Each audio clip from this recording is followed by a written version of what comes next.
Stick with me here. I left this world. Huge bummer. 1 second. I am Lou Foam. Brand new economics doctorate from a fancy American university. Got a professor. Job ready. Life was sweet. Then, zap. A random lightning strike.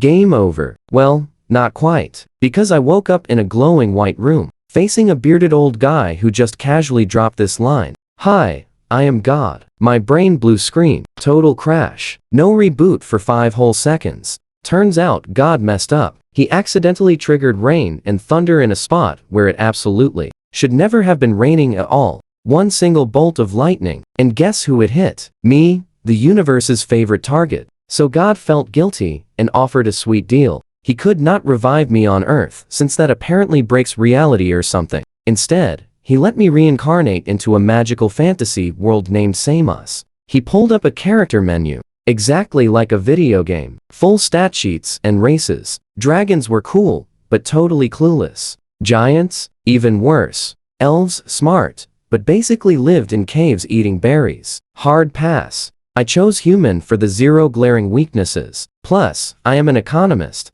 I stick to reliable choices. Then came the family selection. God banned royalty because I was apparently way too overpowered for that route. I picked a Duke family right away. Why? Since I grew up as an orphan eating struggle meals, I decided my second life would be pure luxury from day one. I also demanded loving parents. A guy has his priorities. God gave me 3 awesome gifts. First, a skill called endless learning, letting me master anything if I actually tried. So it is totally useless if I get lazy. Thanks for the passive-aggressive motivation. A weekly prayer hotline to chat. An instant language download. Then he just smashed that respond button, and everything went completely white. Next thing I knew, I was a baby. A tiny, chubby, drooling infant named Arthas Bulfield, the firstborn son of Duke Victor Bulfield. My sweet mom, Eli Vi, is cooing and calling me adorable. My dad is already cracking jokes about how comfy my mom's arms are. The man has 0 filter. I tried staying awake to enjoy the attention, but my new baby body just completely shut down. Fell asleep mid-cuddle. So embarrassing. Meanwhile, my dad marched into the Great Hall, announcing my birth like I was a brand new national holiday. And honestly, I kind of was. The Bulfield family helped found this massive kingdom, nearly 1,000 years ago. So, Dad threw a wild 7-day party across the entire duchy, just for me. Watch how crazy this gets. They planned a massive bash when foreign nobles arrived for my 1-month celebration. Dad claimed he wanted a relaxing, completely work-free day today. He lasted exactly for seconds before networking with rich merchants and military officers right at my own birth party. That is my dad, and this is my epic new life. Born rich, completely loved, and holding a literal cheat code from God himself. Let us see how badly I can mess this up. So, apparently, my birth was kind of a massive deal. Like, a truly huge deal.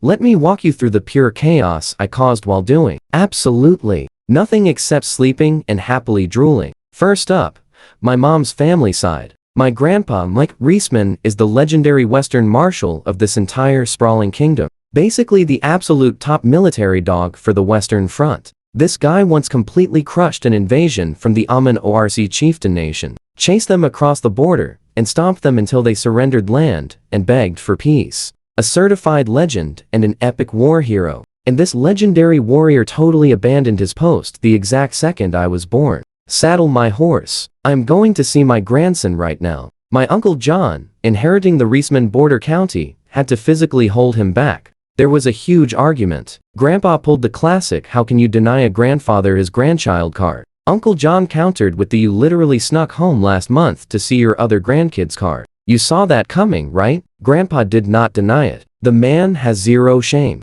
They also started fighting over who was to blame for sending mom away to marry my dad. Grandpa blamed Uncle John, who immediately blamed Grandpa. Both admitted my dad was actually a fantastic catch, and mom is genuinely happy, but they are still furious about missing her. These two are basically a hilarious comedy duo commanding massive armies. Eventually, Uncle John convinced Grandpa to return to military headquarters, sort out his royal responsibilities, and attend my 1-month celebration like a fully civilized person. Grandpa agreed, but I am totally sure he plotted another sneaky escape the entire ride back. Now, here's where it gets even better. Meanwhile, at the royal capital, King Igahog the 33rd was right in the middle of a superheated council meeting. The agriculture minister was loudly complaining about farmland wasting away after years of war. The military minister yelled back that making soldiers farm would weaken the army. Typical classic government stuff. Everyone screaming, nobody solving anything at all. Then my other grandpa finally stepped in.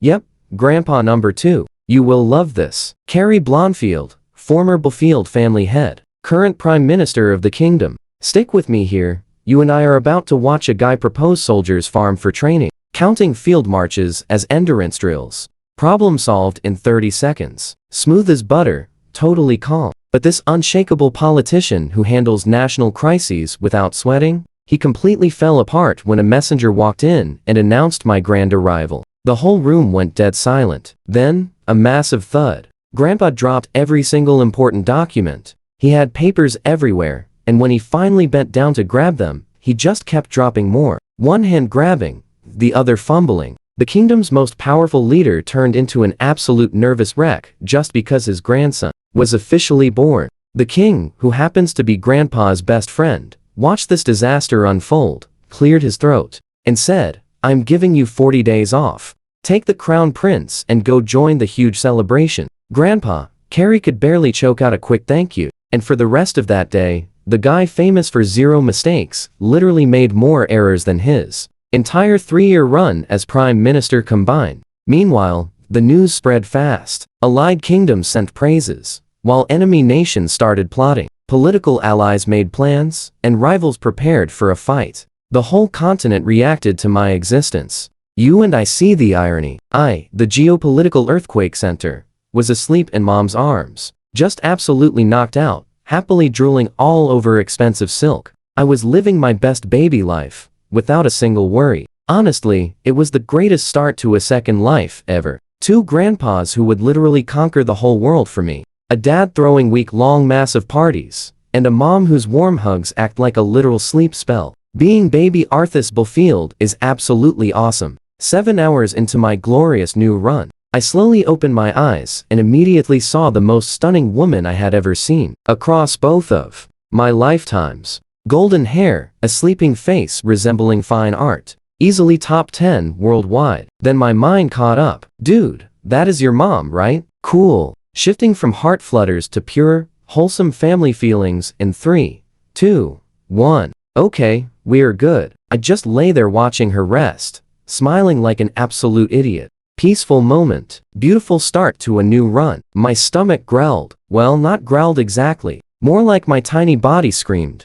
Feed me in baby speak. I tried staying mature about this. I am a grown adult, mentally. I can handle some hunger. I will just wait for mom to wake up, or a maid to notice. I lasted maybe 4 minutes. Turns out, baby bodies have zero willpower. The hunger hit hard, and my eyes started leaking automatically. Then came the sad whimpering. Then, the full volume, zero dignity, scream-ugly cry started. Me, an educated, grown adult, bawling my eyes out over sheer hunger. First time in either life, I have literally cried from skipping a single meal. Mom finally woke up, picked me up, rocking me gently. "Oh, what is wrong, darling?" A maid stepped in. "He is probably just hungry, my lady. Mommy will feed you." Now, think with me here. Food is coming. Problem solved, right? Wrong. Mom suddenly started undressing. My brain finally did the crazy math. Half a second too late. I am a baby. Babies eat from, oh no, oh boy. Before I could even process this wild situation,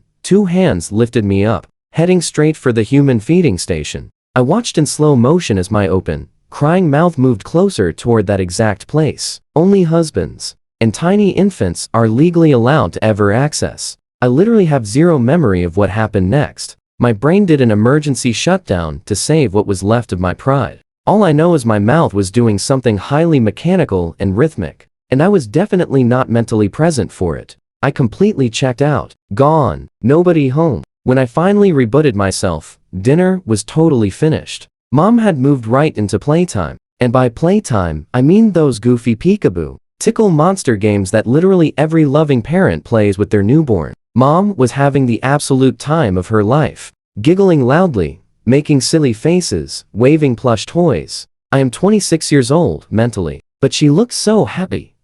So completely, radiantly happy, playing together. So I did what any loving, highly educated son would do. I flailed my tiny sausage arms around and went goo. GAA, GAA, like some little trained circus baby. Oscar-worthy performance. 5 solid stars. But then came embarrassment number 3. I had to pee. Now, here is the crazy thing about being a baby with an adult brain. I knew I had to go. Normal babies just let it rip without thinking twice. They do not even grasp the concept of holding it in. But me? I'm sitting here desperately clenching muscles I never knew babies had. Desperately trying to communicate, bathroom please, through a tiny mouth making only weird baby noises. I'm fully panicking and flailing. I am waving. I'm making every signal imaginable. Meanwhile, Mom watches me like it is the absolute cutest thing she has ever seen. Oh, you wiggling around. So playful today. Lady, I am not playful. Bathroom. Toilet.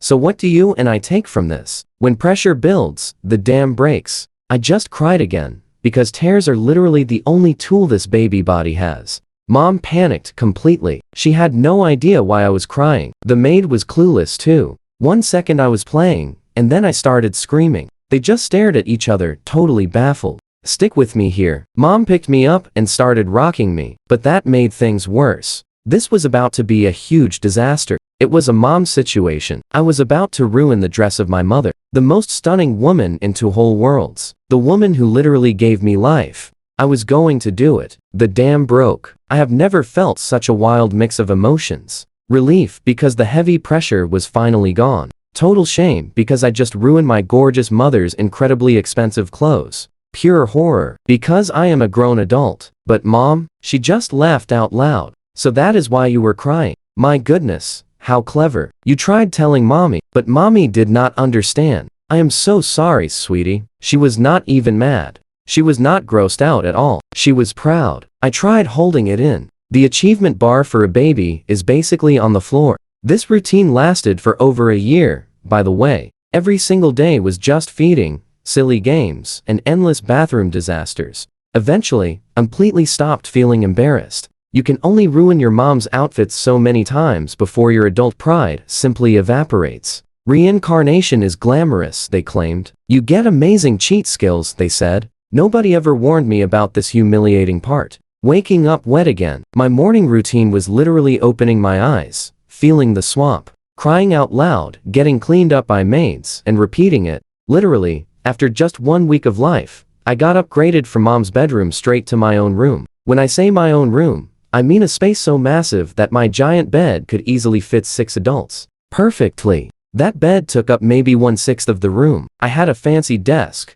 huge wardrobe, toys everywhere. Real noble lifestyle, baby. But did I sleep on that glorious king-size bed? Nope. I slept in a tiny crib while 2 trained maids got to enjoy my luxurious, expensive mattress. Here is why I got kicked out of Mom's room. Officially, Mom lacks childcare experience for midnight emergencies. Unofficially, Mom and Dad wanted their privacy and a romantic nightlife. I did not need to hear that. Eviction was pure mercy. Now watch closely, because here is where things get really interesting. Normal babies need 2 whole months to lift their heads. I did it in 1 week. An adult brain in a baby body is basically a huge cheat code for physical milestones. Mom was incredibly thrilled. She ran around telling absolutely everyone her genius baby could already hold his head up. But my true secret weapon was language. Moving a baby body is incredibly hard because baby muscles are absolute garbage. But talking? That is mostly about your voice box and practice.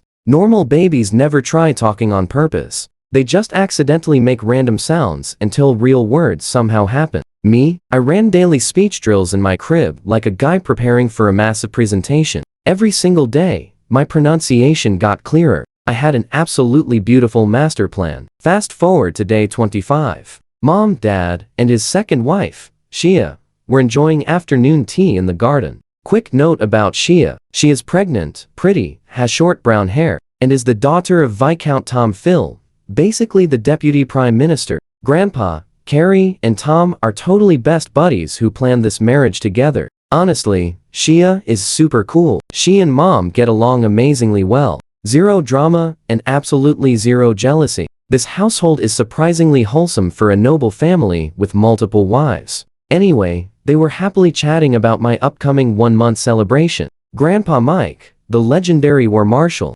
Grandpa Carey, the prime minister, and even the crown prince, who Dad literally called that idiot, were coming. Dad really wanted to carry me around to show me off. Mom was slightly worried, but she had talked her into it. He is so cute. Everyone will absolutely faint from pure jealousy. Then they joked about how if both grandpas left the capital at the exact same time, the king would completely lose his mind. Dad was already laughing hard, imagining the king's totally stressed out face. And right during this cozy family chatter, I suddenly woke up. Dad noticed first. Arthas is awake. You and I know this was the exact moment. 25 days of secret vocal training and intense crib practice. While the maids thought I was merely babbling, turned my head, looked right at my father, opened my tiny mouth, and delivered my rehearsed word. Baba. Total, complete, absolute silence. Nobody even moved. Nobody breathed. 3 adults stood completely frozen, like someone smashed the pause button on reality itself. It was getting incredibly awkward. Really awkward. So I pivoted, turned toward Mom, locked eyes, and dropped the second bomb. Mama. Endless silence. The garden was so intensely quiet, I could literally hear a butterfly judging me. I started sweating. Did I totally mess up my pronunciation? Was it way too early? Did I break them? Are they okay? Should I cry? That usually works. Then Dad exploded. And this is where we pause. Just you and me, watching this genius baby in his mother's arms, while Dad completely loses his mind over 2 syllables. 26 years of academic achievement in my past life. A doctorate in economics, with the university professorship lined up. The biggest win in both my lifetimes. Saying Baba and Mama at this tea party. Let's dive in. You and I are about to see what went down right after Dad absolutely lost his mind over it. Mom snapped right out of her daze. First, but before she spoke, Dad, buzzing with pure hype, leaned way in and begged, "Come on, Arthas. Say it again, Baba." Dad's eyes just filled with happy tears. Mom saw that and totally skipped the line. Arthas, say Mama too, Amma. Mom basically ascended straight to heaven. I could practically see her soul blasting off from pure joy. Then they just kept taking turns, over and over again. Say Baba, now Mama, Baba again, Baba, Mama. I basically turned into a human jukebox with the 2 song playlists they just kept right on, requesting the exact same tracks, losing their minds every single time like it was brand new. I honestly lost track of how many times I spoke. Dozens? Hundreds? I forgot. Right after the 40th Baba, my parents remembered the exact number though, obviously. This madness continued until my tiny infant body just finally gave out and I crashed. Right. Mid-syllable. I was literally a little wind-up toy running out of battery. Now pay attention here. You and I should really talk about the crowd watching this circus. Specifically, Lulu, Undertaker maid. I slowly pieced her backstory together over time. She was actually hired by Grandpa Carey when she was really young. The Blondfield family treats their workers decently, zero abuse, which apparently makes us the genuine good guys by noble standards. Super low bar, but whatever. According to Lulu, I am apparently the easiest baby in recorded history. Most babies cry for literally no reason at random night hours, turning their caretakers into fully exhausted walking zombies. But me, I only cry when something is actually wrong. Feeling hungry? Cry. Need the bathroom? Cry. Big existential crisis about being trapped inside an infant body? Yeah. Hey, I ate that one safely to myself. The maids were so incredibly prepared for stressful nightmare shifts, setting up a strict rotation schedule. 3 maids taking turns all night, bracing for pure chaos. But they never even needed it. I was so low maintenance that their best perk became sleeping on my huge, luxurious bed, while I chilled quietly inside my crib. Lulu actually admitted she will probably never sleep on a bed that incredibly nice again in her life. You're welcome, ladies. She also noticed I had been practicing my pronunciation since day one. Most babies just randomly gurgle. I was running vocal drills like a man on a mission. She thought it was somewhat weird, but still cute.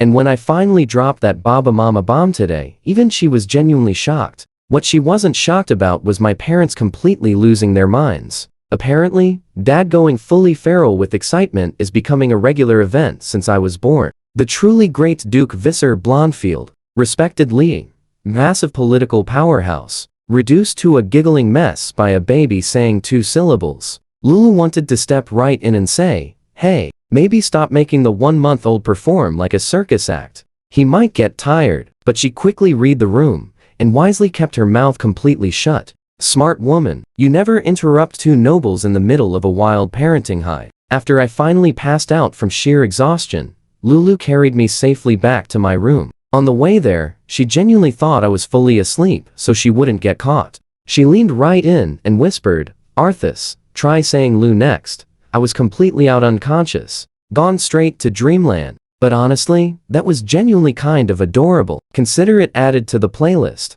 You've definitely earned it. We both felt that one. So that's how I became the most popular 2-word DJ in the duchy. Coming to a party near you. Arthas Blondfield, live in concert, performing his absolute smash hits Baba and Mama. And maybe, just maybe, a huge surprise new track. Let me properly set the scene for the completely wild circus that was my 1-month birthday party. But first, my grandpa Mike. This crazy lunatic, this beautiful unhinged madman. Remember, Grandpa Mike is the mighty Western Marshal, the top military commander of the entire Western region. His one massive job is staying at headquarters and making absolutely sure the ORC nation does not invade. So what did he do right before leaving to see me? He launched a massive preemptive military strike. Not because the ORCs were attacking, not because there was any actual threat. No, he methodically destroyed their watchtowers, wrecked their supply routes, and smashed their forward positions. Purely so, they'd be way too busy rebuilding to invade while he was away visiting his precious grandson.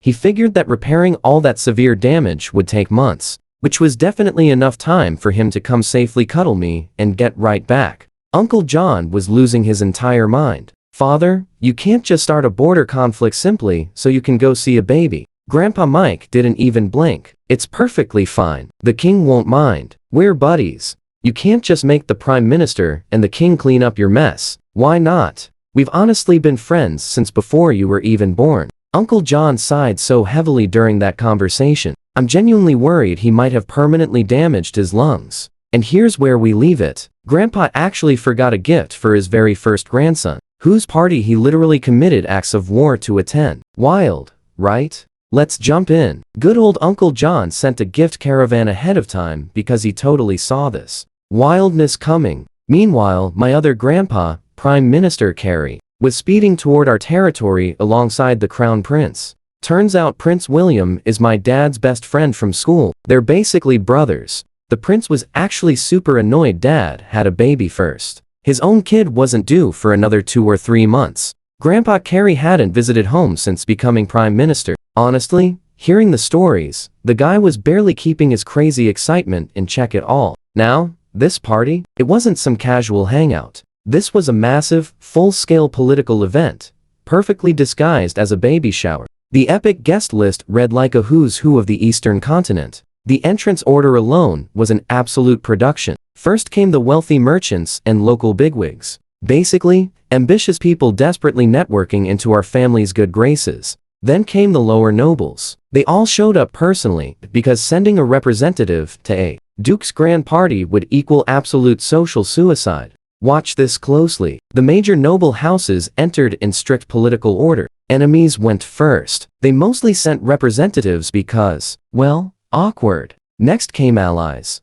then actual relatives. The seating chart for this event definitely required its own department. After all that, Dad walked in, carrying me, beautifully flanked by Mom and Shia. The second we entered, we were instantly swarmed. Duke Visser, what a massive pleasure it is. Lady Alevi, you look absolutely stunning today. Lady Shia, huge congratulations. Oh, wow, little Arthas is just so. A massive wall of endless, noble small talk hit us from absolutely everywhere. Dad handled it perfectly, while Mom smiled gracefully. Shia was polite and charming. And me? I was a 1-month-old prop getting passed around like a very expensive, extremely cute football. Then, the grand finale entrances. The ambassador from the allied Brainer Kingdom and Crown Prince William himself. Once everyone was seated, Dad stepped up to deliver his speech. Welcome everyone to the celebration of my son, Arthas Blondfield. As you can see, this adorable little guy here is my true pride and joy.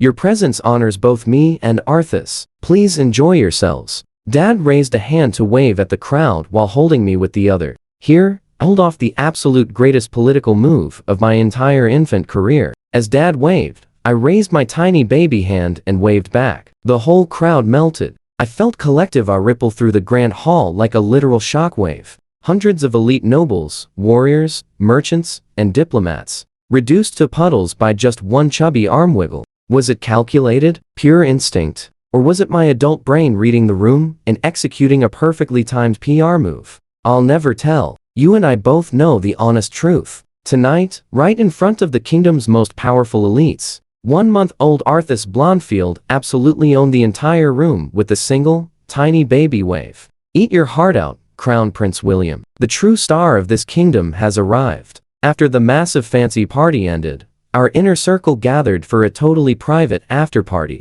Just 10 people family, the grandpas, Uncle John, Prince William, plus Shia's brother and his lovely wife. The second formalities dropped, both grandpas lost all their dignity. They rushed at me like two linebackers fighting over a football. Arthas, I'm your grandpa. Let me hold you. Carrie, stop pushing. Back off. Mike, you already have other grandkids. This is my first grandson. I have priority. Two of the kingdom's most powerful men, the Western Marshal and the Prime Minister, literally shoving each other like little kids fighting over the last cookie. Mom found this absolutely hilarious and decided to pour gasoline on the fire.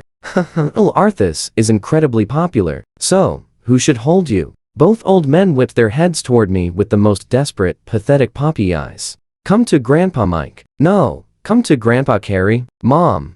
Why? Why would you do this to me? She probably thought I was a clueless baby who'd innocently pick a side. But I'm a grown man trapped inside this chubby body. I know exactly what happens when you pick favorites between two extremely powerful men. Wars have started over less. I deployed my emergency escape. Move. Mama. I reached for Mom. Neutral territory. The Switzerland strategy. Neither grandpa could complain. Seriously, who argues with a baby choosing his mother? Both grandpas instantly went totally silent. Then Mom casually mentioned, I learned to talk 5 days ago. Their competitive grief instantly transformed into competitive pride. My grandson is a genius. My grandson is a genius. Now immediately say Grandpa Carrie. No, say Grandpa Mike first. Again, with the choosing? I just solved this problem, and you're creating it again. Being a diplomat at 1 month old is exhausting. Meanwhile, on the other side of the room, Dad was drinking expensive wine with Prince William and Uncle John. Turns out, these three are crazy military buddies. They served together and completely destroyed an ORC watchtower behind enemy lines. Trust me, you and I are looking at three absolute military maniacs right here. The guys were still laughing about how Dad managed to snatch the army's two prettiest ladies. Mom and Shia were legendary beauties back in their military days, and Dad claimed them both. William and John, still totally bitter about it today. How did you win both of them over? Dad just gave a smirk. Absolute legend. Stick with me here, because the conversation takes a wild turn that my innocent 1 month old self wasn't ready for. By the way, Vic, William said, Arthas got 45 marriage proposals tonight. 45. I'm 1 month old. I haven't even figured out how to control my bladder yet, and 45 families want me marrying their girls. 31 of those weren't even for a primary wife. They happily offered their daughters as secondary wives. My current dating pool is officially way deeper than anything I ever had in my past life.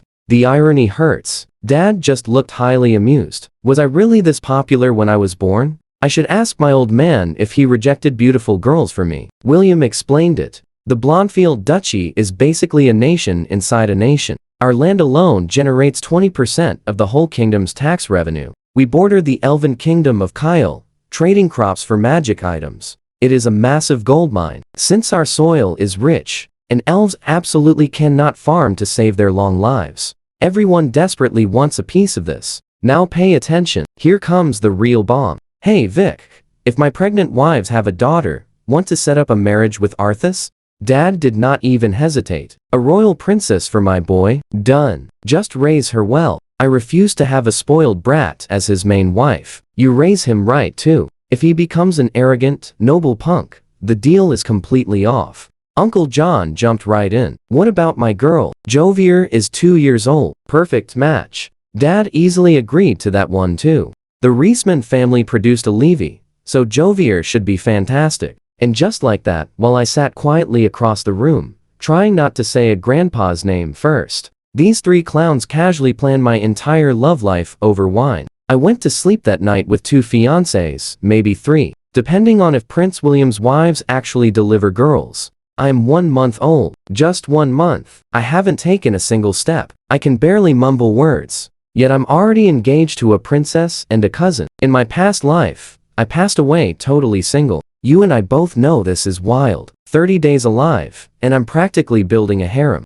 The universe has a twisted sense of humor. 6 months old, half a year in this new world, and here is what I learned. Time flows differently here. Months are 35 days long. Years are 420 days. This calendar is on steroids compared to Earth. But let's cover the big news first. Prince William's wife had a baby girl, Cyrus Iga, which means my royal arranged marriage is officially locked in. I have an actual fiancé. She's 3 months old. I'm 6 months. We are basically the world's youngest engaged couple. Our dads agreed to keep things unofficial until they observe our personalities, which is basically just fancy royal code for, let us ensure neither kid becomes a total brat before committing. Also, Shia had her baby, a sweet little girl named Diala, my half-sister. Unlike me, she acts like a totally normal baby, crying randomly, zero signs of any secret adult intelligence, just pure vibes. Must be nice not carrying the heavy burden of 2 lifetimes.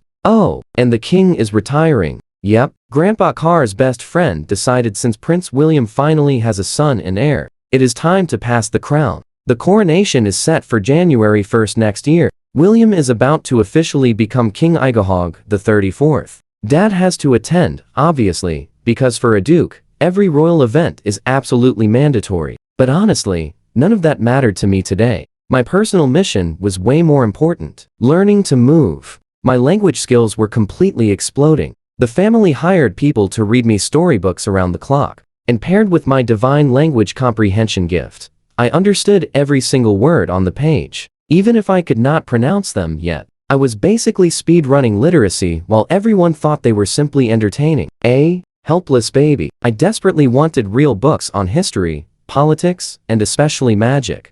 But I could not reach the library because I literally could not move until 2 weeks ago. I finally learned to crawl. Freedom. Sweet, glorious freedom. Mom and Dad were totally thrilled by my rapid development. I was thrilled because I could finally execute Operation Baby Adventure. The escape plan was super simple. Wait for the maids to leave. Escape my room. Explore the huge mansion. I had stared at the exact same 4 walls for 6 months. Time to see my own house. Attempt number 1 was a total disaster. Step 1. Get out of the crib. I reverse crawled and basically fell off. The landing hurt. I almost cried out. And right now, crying would instantly summon every maid in the building. I bit down on my baby gums, holding it together through pure willpower. Step 2. Crawl to the door. I made it, feeling totally heroic. So what do you and I learn here? Step 3. Opening the door is impossible. I just sat staring up at a doorknob that basically belonged on the moon. Stick with me here. 6 months, planning a crib, escape,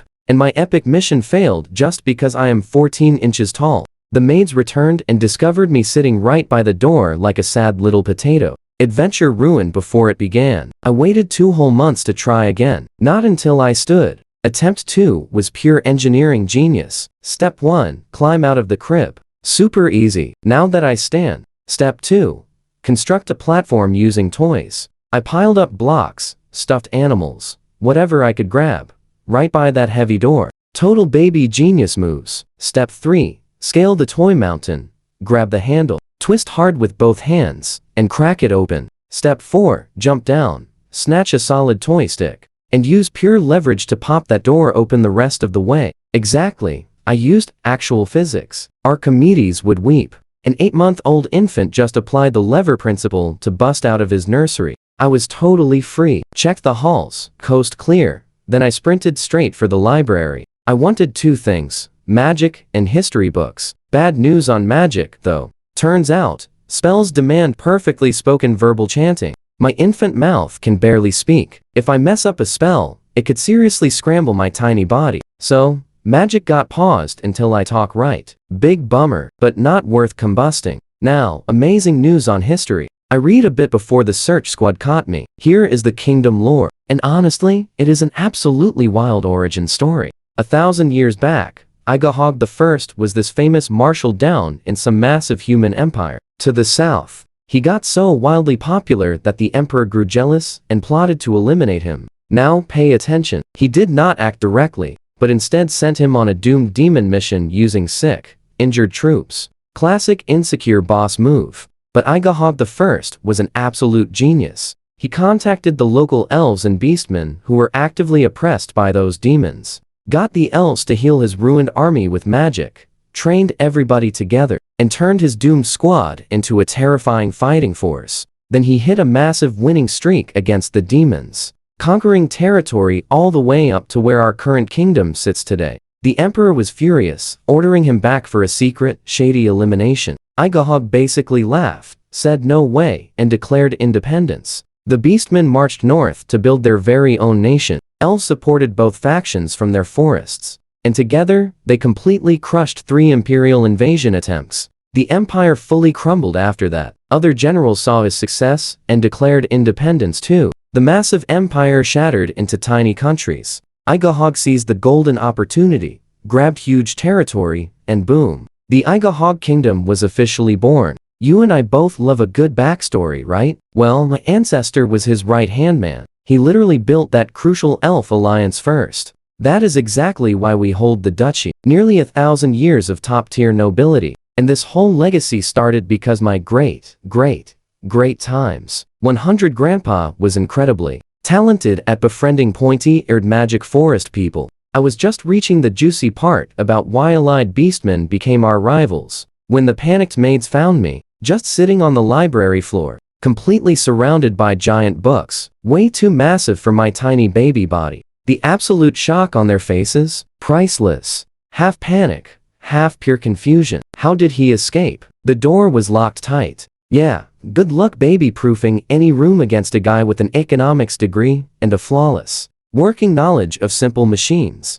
After my library heist, maids received strict orders to watch me constantly. My adventuring career got cancelled instantly. Welcome to maximum security, baby. Prison. But time passed, and I kept leveling up. By age 1, I spoke in complete sentences. Mom and Dad were so hyped. They decided to teach me reading and writing early. Mom volunteered to be my teacher, which was flawless because that is exactly what I wanted. Though honestly, I felt a tiny bit guilty absorbing all their praise. Everyone thinks I am a language prodigy, but half the credit belongs to a divine comprehension gift doing the heavy lifting. I am basically using cheat codes and accepting the trophy. Sorry, Mom, but you know what made me genuinely happy? At almost 1 year old, I finally stopped breastfeeding. Finally, a whole year of daily embarrassment completely ended. I grew used to it, but still, freedom tastes sweet, and it definitely does not taste like milk. Quick world update. King Igahog the 33rd officially retired on January 1st, and Prince William became King Igahog the 34th. The former king took the royal treasury funds and went on a massive vacation around his own country. Retired king. Life seems elite. Now, ditching the milk meant I ate real food at the dining table, which meant escaping my room regularly. And guess what sits right between the dining hall and my bedroom? The library. Every single meal, I walked past it and casually asked to go inside to practice my reading. Flawless strategy. Nobody suspects a baby who just wants to study. Initially, I played it super safe. I asked Mom for simple fairy tales. And that is where we leave it. Whenever countries popped up, I dropped those innocent baby questions. Mommy, what kind of country is that? Like any dedicated teacher, my mom would immediately research the right answer. Stick with me here. I was using innocent baby books to gather secret world intelligence. Toddler espionage. Then, at 1.5 years old, I made my huge move. Mommy, the hero beat the dragon using magic. What is magic? Oh, you haven't seen any magic yet, right? Nope. Fire. Spark. A tiny flame suddenly appeared right on Mom's fingertip. Just like that. Casually. Just like lighting a birthday candle with her mind. I lost it. Not outwardly. I kept perfect baby composure, but inside I was screaming. Magic is actually real. It's right there on her finger. Mom explained the basic rules. You circulate magical energy inside your body, chant a spell, and your magic takes the exact form you want. Simple enough in theory, right? Can I learn? I asked, putting on my absolute best excited toddler impression. Not yet, sweetie. Kids have very little magical energy. Even this tiny little flame would drain you completely. And completely running out of magic feels absolutely terrible. Dangerous, disappointing, but fair. Then, something wild happened that I truly did not expect. Mom's eyes suddenly lit up like a switch flipped, and she launched into the most intense magical theory lecture I have ever heard.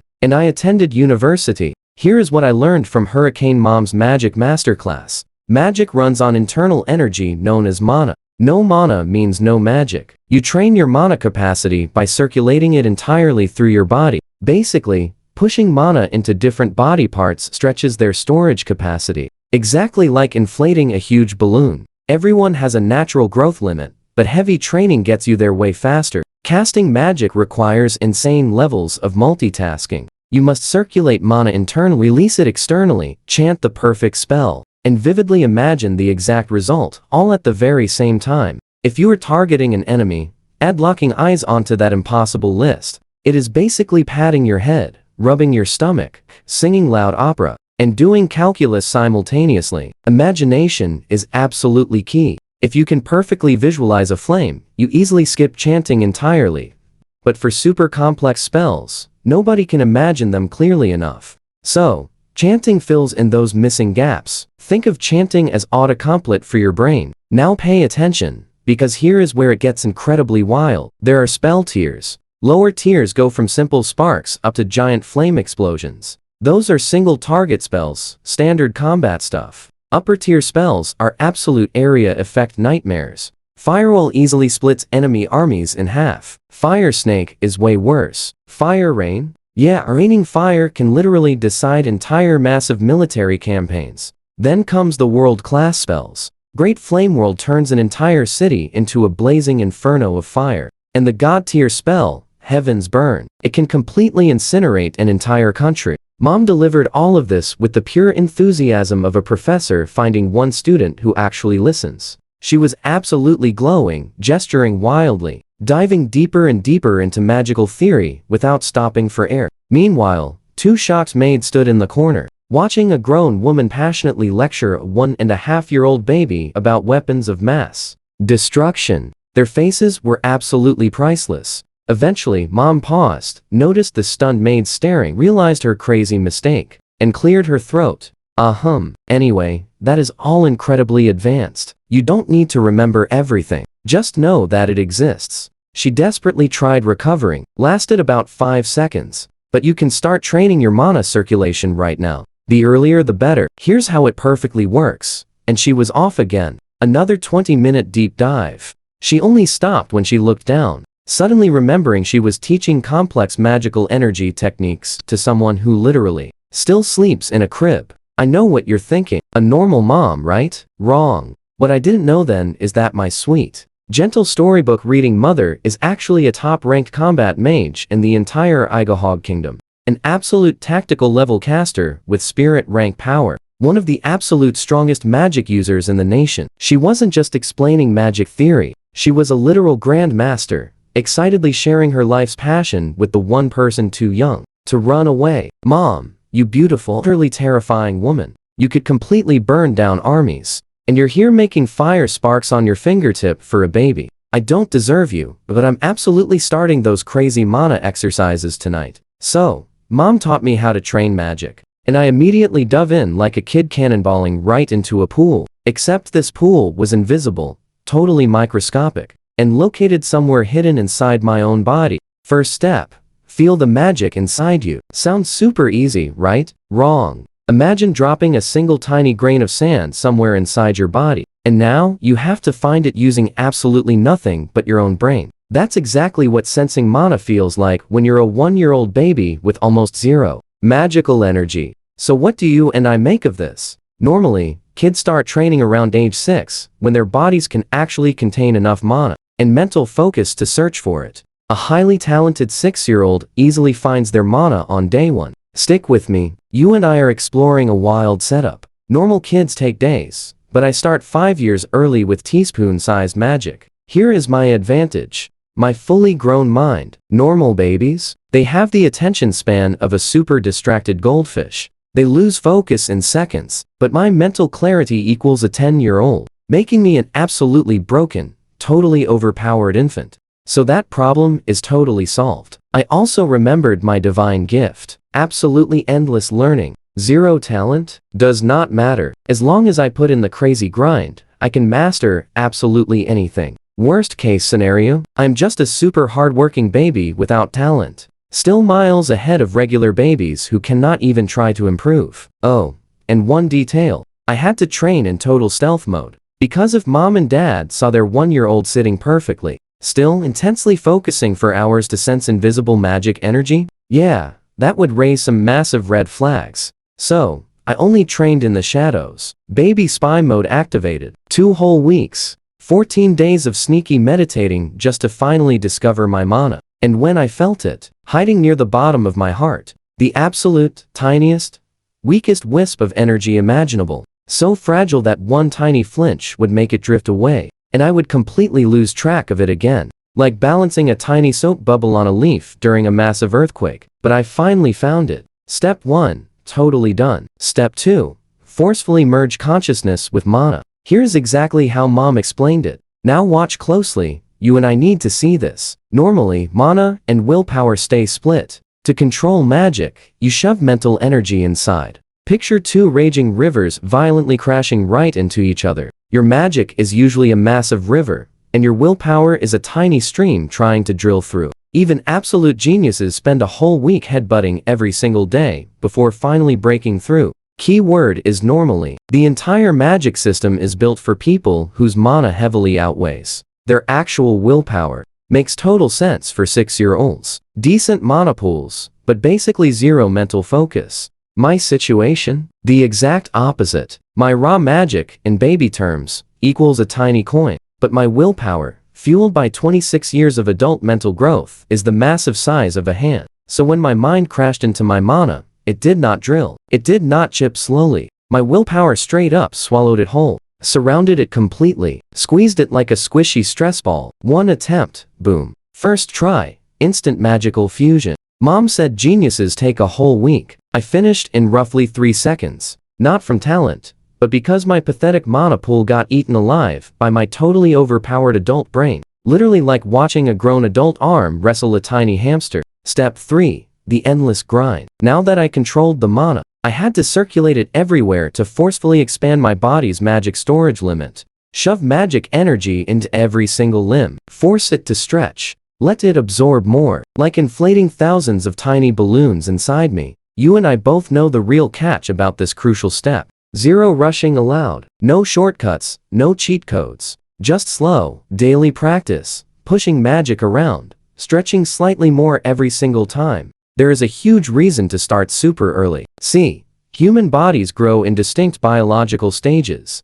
Baby, kid, teen, adult, senior. If you train magic from stage 1, your body memorizes that max capacity and heavily builds upon it later. But skip early training to catch up later, your body basically built its entire foundation on absolute zero magical effort. So your ceiling is permanently lower. Basically, it is compound interest, but for pure magical energy. Start investing earlier. Hire crazy rich. Start late. Never catch up. Fun fact, ancient mages actually never get weaker. Once you hit maximum capacity at any life stage, that exact power level gets completely locked in forever. Even in old age, the only magic that shrinks is the exact potential you never bothered developing. So all those terrifyingly powerful wizard grandpas in storybooks, they just grinded hard in youth and kept every single drop they earned. This is exactly why my age 1 start is beyond broken. 5 extra years of compound magic growth that literally nobody else in this entire world has ever received. By age 6, when normal kids finally start, I will have 5 straight years of intense magic training under my belt. So, yeah, brutal new daily routine. Wake up, eat, read with mom, secretly circulate mana in the shadows, eat again, train more, sleep, loop forever. Definitely not very glamorous. Zero lightning bolts, no flashy explosions,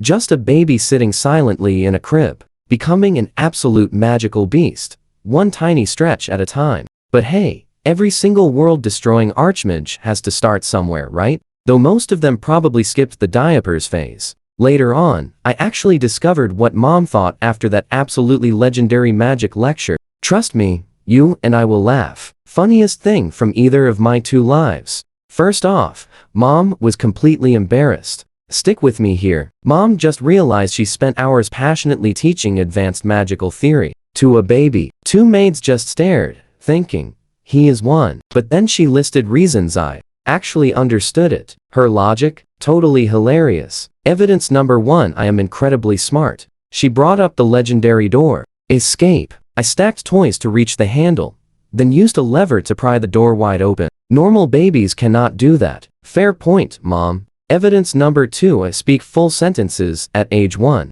Most babies my age still struggle saying mama. I did that at 1 month. Also fair. Evidence 3, my pure curiosity. She saw I was constantly steering our fairy tale sessions toward actual real-world questions. What is a goblin? What is that country? What's magic? And then she said something that made me freeze and panic. I feel like Arthas was deliberately guiding me right toward the magic lecture. Wow.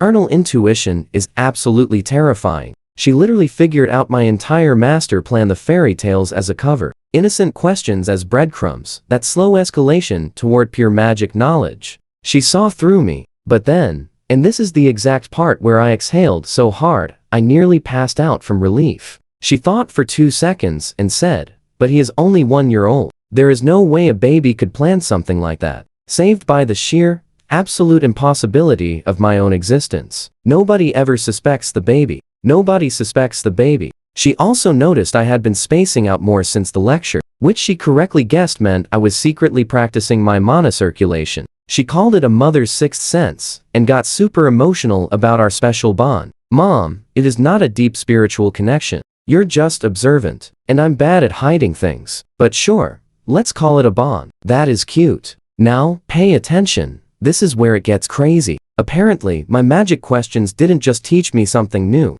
They woke something up inside Mom. Something that had been sleeping for over a whole year. Something totally dangerous. See, before she got pregnant with me, Mom was a complete magic research fanatic. She absolutely lived for studying and constantly practicing magic. But pregnancy meant she couldn't use magic for 10 months because, well, giant explosions and unborn babies do not mix. Then after I was born, she was just so busy being the world's most incredibly devoted mother that she forgot about magic entirely. For over a year, one of the kingdom's top-ranked mages quit cold turkey, like a retired rock star dropping the guitar to change diapers, until I finally asked, Mommy, what is magic? That one little question ripped the lid off a massive volcano. Suddenly, Mom was burning with pure passion again. Her internal monologue went exactly like this, and I am barely exaggerating. I want to research magic again. I want to cast spells. I am a spirit rank tactical mage, literally one of the strongest casters in the entire kingdom. I am a national military asset. If I don't use magic, I'll rot. When I cast that tiny fire spark for Arthas, it felt completely foreign to me. Foreign. That is how long it's been. And then she remembered something that truly sealed Dad's fate. Wait. When Vic Shire married me, he promised to build me a custom magic research laboratory. He promised. It has been years. Where is my lab? Mom stormed off to find Dad with the furious energy of a woman whose husband just forgot a massive life promise. She demanded her research lab. Dad, sweating heavily, admitted it wasn't finished. Now, they've been married for years. You and I both know a duke with unlimited resources could finish that lab fast. Construction obviously stopped early, and Dad just desperately hoped she would forget all about it. She definitely did not forget. Mom raised her hand and fired a high-level combat spell in Dad's general direction. Thankfully, she didn't hit him directly. She's a total professional, but the blast wave alone left him super dizzy and stumbling around like a drunk sailor. My sweet, gentle, storybook-reading mother just attacked my father with literal military-grade magic, simply because he didn't finish her lab. Dad completely got the message. The research laboratory was completed in 2 weeks. A project that stalled for years was suddenly done in 14 days. It's truly amazing what a little spousal artillery fire can do for local construction timelines. So, to recap, I completely accidentally manipulated my mother into teaching me magic, which accidentally reignited her passion for deep magical research, which accidentally reminded her dad broke a promise, which led to him getting blasted across the room and panic building a laboratory in absolute record time, all because a baby asked, "What is magic?" So what do you and I make of this? I'm the most dangerous 1-year-old in the kingdom, 0 spells cast. Let's look at a day in the life of Arthas Blondfield. Age 1, secret adult, pro baby, 6:30 a.m., awake, eyes closed. The maids are right there, so I can't just sit up and start meditating like a tiny monk. Instead, I fake sleeping while secretly running intense mana circulation exercises.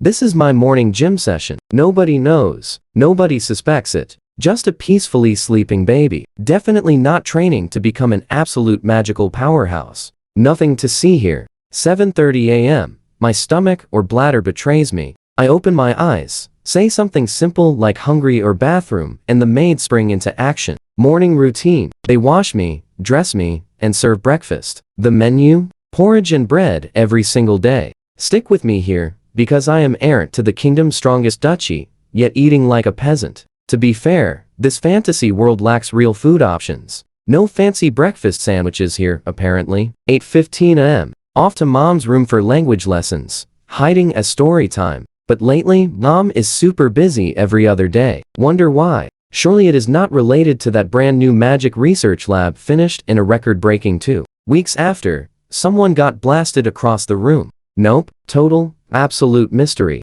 When mom is busy, Shia takes over. That means hanging out with my little half-sister Diala. And honestly, she is incredibly adorable. Brown, massive blue gemstone eyes. Chubby cheeks, a textbook cute baby. But she is an actual baby, which is super useful for me. I observe her to learn how real babies act, just so I can perfectly calibrate my own disguise. She is my literal reference manual. Every single time she does something silly and babyish, I take serious mental notes. Ah, so that is how a normal 1-year-old acts. I should do that more often. 10:30 a.m. Playtime ends. Sent back to my room for a pre-lunch nap. Yeah, right. The second that door clicks shut, I am back to intense mana training. 1 hour of pure, secret, magical grinding. I am literally a gaming character farming experience points while the NPCs think I am snoozing. 11:30 a.m. Family lunch in the private dining room. Mom and dad get a massive, delicious feast. And me, boring baby food with tiny meat scraps. I sit at a massive table that could feed an army, watching my parents feast like royalty while I just nibble on mashed whatever. The sheer audacity. 12 p.m. Post-lunch walk with mom. This is exactly how I finally mapped out my home. Turns out, we don't live in a house. We live in a massive castle, a legitimate, proper medieval fortress. Now pay close attention. Here, picture a massive square wall, stretching 1,000 meters on every single side. In the southwest corner, the wall extends inward into a raised platform, and our actual castle sits right on top of the wall itself, not inside it. Meanwhile, the open ground inside features lush gardens, training fields, horse stables, and guard barracks. The castle itself has 4 massive floors, plus a rooftop, and 1 hidden inside the wall base. The first floor holds kitchens and servant quarters. Floor 2 is the party zone, grand halls, dining rooms, indoor training spots, and an entertainment room. This is where you enter straight from the wall. All the huge events happen right here. Floor 3 is pure business, audience chambers, meeting rooms, dad's office, the library, and all the staff quarters. Stairs from floor 2 sit at the very back for security purposes. Super smart design. Floor 4 is bedrooms, where the family sleeps, where I sleep, and where I secretly train magic every night. The rooftop, just open sky and beautiful views.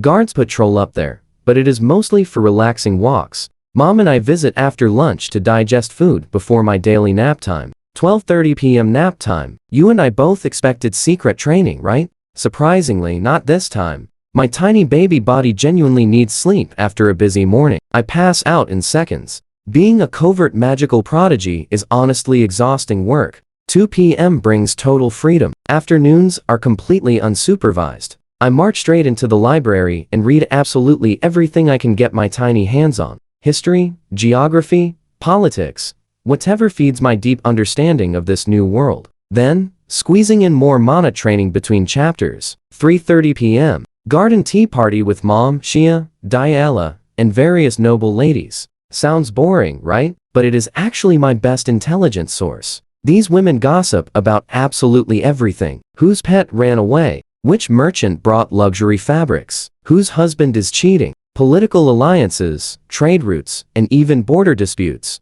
It all spills out over tea and cookies. I just sit there looking incredibly cute, absorbing classified information like a chubby little spy satellite. 6 p.m. Dinner time means more baby food, and more watching adults eat, much better than me. Someday, we'll finally eat a steak. 6:30 p.m. The golden hours. After dinner, nothing is scheduled. No lessons, walks, or tea parties. Zero social obligations for glorious hours until my 10:30 bedtime. This is my main training window. Pure, uninterrupted mana circulation for hours of magical grinding. I do this every single night while the maids think I am just quietly playing or staring at the ceiling. 10:30 p.m. sleep. Actual sleep to recharge the baby battery. Wake up tomorrow and do it all again. That is my life. From the outside, I am a well-behaved baby who eats, plays, naps, and goes to bed right on time. A perfect parent's dream child. But on the inside, I'm running a covert self-improvement program that would make an elite soldier cry. Language study, political intelligence gathering, mana training, physical development, and social camouflage. All perfectly squeezed into a schedule built around boring porridge and mandatory napping. So what do you and I make of this? Babyhood is over. The grind has begun, and nobody realizes what is secretly growing in that fourth-floor nursery. Mom definitely suspects something. Her sixth sense is completely terrifying. Anyway, baby phase is complete. Come along with me. It is toddler training time. Once my tiny body started growing fast, I forced intense physical workouts into my insanely packed daily schedule. During fancy afternoon tea parties, while Mom and those noble ladies loudly gossiped about endless drama, I furiously ran laps around the garden, just pretending to play. Sometimes I dragged little all along. My little sister had absolutely zero clue. She joined a hardcore military boot camp. She just thought her big brother loved running in circles, which I totally did. At age 3, I gave Dad my most innocent puppy eyes and begged, "Daddy, those knights look so insanely cool swinging swords. Can I learn too?" Dad yelled yes before I even finished my sentence. He actually volunteered to train me personally. The man was completely desperate. You see, he watched Mom teaching me magic for over a year, and jealousy was eating him alive. His wife shared this amazing magical bonding experience with their beloved son. And what did Dad have? Paperwork. Mountains of paperwork. So the moment I handed him an excuse to drop those boring documents and finally pick up a sword, he grabbed that chance like a drowning man holding a rope. Also, turns out Dad is actually a spirit rank swordsman, basically the strongest in the entire kingdom, just like Mom is a top-tier mage. Both my parents are absolute top-tier combat monsters who fell in love and created me. No wonder the entire world is watching my incredible growth. I am the child of a magical nuke and human blender. Dad could only manage 1 or 2 weekly training days because of his massive duke duties, but the elite castle knights covered for him on other days. Now, pay attention, because you and I must understand exactly how scary combat works in this world. Magic ranking depends entirely on pure knowledge. If you study hard enough to comprehend a spirit level spell, and possess enough mana to successfully cast it, congratulations, you officially reach spirit rank. But that definitely does not mean you will instantly crush a lower ranked mage. A spirit rank fire mage could still get absolutely annihilated by a mid-tier water mage simply because of a brutal elemental weakness. Magic rank purely measures your military value, not personal fighting power. Swordsmanship is the complete opposite. It measures raw combat ability, and rankings are brutally strict. The main ingredient is not mere strength or agility. It is something called true vision.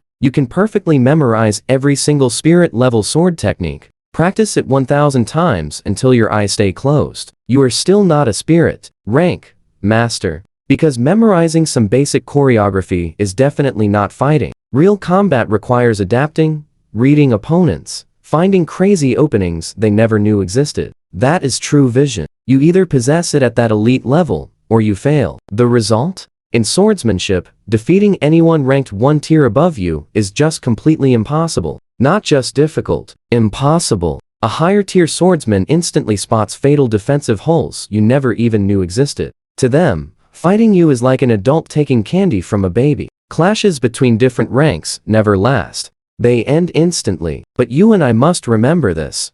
Swordsmen are way less useful in actual wars. A top spirit rank swordsman can eliminate maybe 200 soldiers on a massive battlefield. That sounds crazy impressive, until you realize a spirit rank mage simply blasts one single spell into a huge crowd, instantly vaporizing hundreds. One upper rank mage easily throws up a massive firewall, stopping an entire charging cavalry, absolutely dead. One person, one spell, battle flipped. Swordsmen win duels. Mages win epic wars. Both matter, but very differently. Anyway, I spent 3 years swinging a wooden sword because my toddler arms couldn't lift anything heavy. I mastered tons of advanced techniques, but they were only performed using a stick that literally weighed nothing. The exact second I tried lifting a real iron sword, my tiny arms screamed, absolutely not. Giving up immediately. It wasn't until age 5.5 that I could finally grip a real sword using both hands. Most normal kids can't do that until 8. So, I was still ahead of schedule, but it meant my actual metal sword training only officially started 6 months ago. During that time, I completely hit beginner rank, which sounds kinda slow until you remember only swung a real weapon for half a year, but my craziest progress, magic and language. By age 4.5, I totally mastered advanced reading and writing. Right after that, I finally started practicing actual spell chanting, something I avoided for ages. Because mispronouncing a magical spell here does not just simply fail, it horribly damages your body. Just imagine attempting a hard tongue twister and accidentally setting your own lungs on fire. Yeah, no, thanks. I waited until my pronunciation became absolutely perfect. In the year and a half since then, Mom taught me cool entry-level spells in all 5 elements: fire, water, wind, lightning, and earth. Nothing insanely flashy yet, just strict basics. Trust me on this. Combining 5 years of early mana training that nobody else ever started this. Yeah, a magical foundation is absolutely, completely ridiculous. And through all this, I never once stopped my daily secret mana training. Every morning is completely closed, faking sleep. Every single break between activities. Stick with me here. 4 nightly hours of magic. 5 years compounding power. 3 years of pure swordsmanship. Total literacy in this fantasy language. Plus, encyclopedic geopolitical knowledge completely gathered from library raids and Tea Party gossip. Today is March 20th, year 999 of the Igahog Kingdom calendar. I am officially 6. Happy birthday to me. The daily grind absolutely never stops. Happy birthday. Being 6 in this magical world means I am officially a child now, so education starts. Let me quickly explain the local school system to you, because it is honestly super interesting. The kingdom runs 2 distinct levels of optional public schools. Elementary Academy for ages 10 to 13 simply covers reading, basic math, beginner magic, and combat. Then High School Academy for ages 13 through 16 sorts you into specialized tracks based purely on grades. Are you good at magic? Welcome to the Magic College. Prefer swords? Hit the Combat College. You can easily attend other classes too, but you must pass yours. But nobles think public school is simply not enough. So rich families hire private tutors starting at age 6, giving kids a massive 4-year head start. Less wealthy families actually pool their money to create schools. Basically, these rich kids get premium bonus content before the game even starts. I already have a 5-year head start on their head start, but honestly, nobody needs to know. Anyway, back to the birthday party. Dad introduced me, then I stepped right up, delivering my own speech to a massive room of nobles, merchants, and officers. Clear voice, perfect diction, completely confident. Now, pay attention here. The crowd was visibly stunned seeing a 6-year-old speak like a tiny senator. Absolutely wild. This 6-year-old gave university presentations in his past life. But after my epic speech, reality hit. Instantly forgotten. Dad became the main attraction for anyone wanting political connections. While Mom and Shia got surrounded by nobles, everyone just wanted to talk to the adults. The actual birthday boy was totally sidelined. People casually acknowledged me walking by. "Oh, young Lord Arthas, a pleasure. I am whoever from wherever." But they clearly never thought a 6-year-old kid would actually remember a single word of it. So after a perfectly polite 2-sentence exchange, they drifted right back toward Dad. The pure irony is literally killing me. Mentally, I am 30. I want to discuss politics, trade deals, and strategy. But everyone just sees a tiny child and gives me the head pat treatment. Meanwhile, Sister Diala, who is actually a normal kid, ran off into the crowd within 5 minutes to explore. At least she is having fun. I was getting completely bored out of my mind, so I headed straight to the balcony for air. And right there, casually leaning against the railing, were 3 kids my exact age, 1 boy, 2 girls. They spotted me immediately. Instantly, all 3 snapped to attention, placed right hands on their chests, and dropped to one knee. A full, formal, noble greeting for a 6-year-old on a balcony. Let that sink in for a second. In my previous life,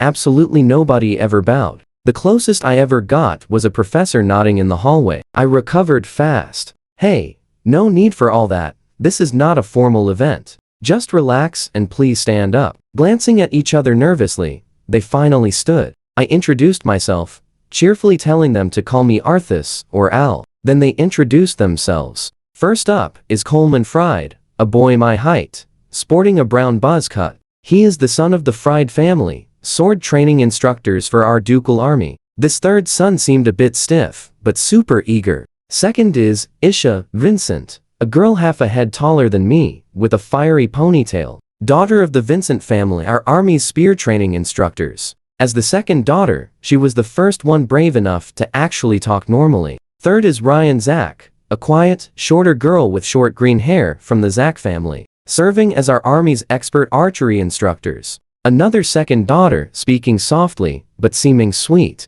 All 3 were children of our household's military retainer families. My people, my exact generation. "So, what are you guys doing out here?" I asked. Isha answered first. "It is boring inside. Just adults talking about adult stuff." I felt that in my soul. Except my version of the problem is the exact opposite. They cannot understand adult conversation, and I cannot get adults to actually have one with me. But boredom is boredom, and misery absolutely loves company. So, I decided to actually try being a totally normal kid for once, right?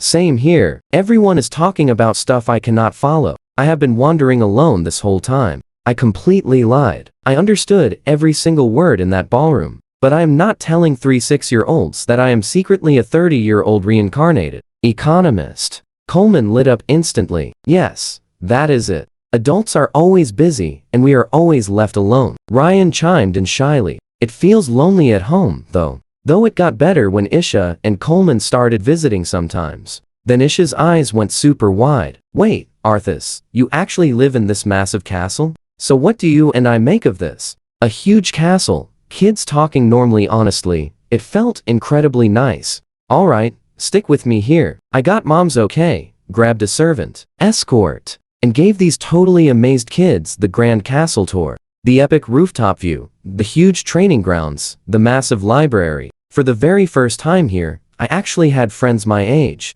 Sure, mentally I am 30 and could probably outsmart their own parents. Yeah, I secretly practice forbidden baby magic and read global politics before bed. The mental gap between us is basically the massive size of a canyon. But honestly, they were fun and genuine. After 6 whole years of talking to nobody except stuffy adults who treat me like a toddler and an actual baby sister, it felt absolutely incredible to just hang out with kids and finally pretend to be a normal one. Coleman, Issa, and Ryan, my first real friends, here, acquired on a balcony at my birthday party simply because we were all incredibly bored. Seriously, the best birthday present I could ask for. Now, watch closely, because this gets truly hilarious. I later learned what those 3 kids were actually doing before I walked out there. It is pure comedy gold from their side. Issa, the redhead with the ponytail, was just standing in the massive banquet hall when her dad pointed at me on stage. He basically said,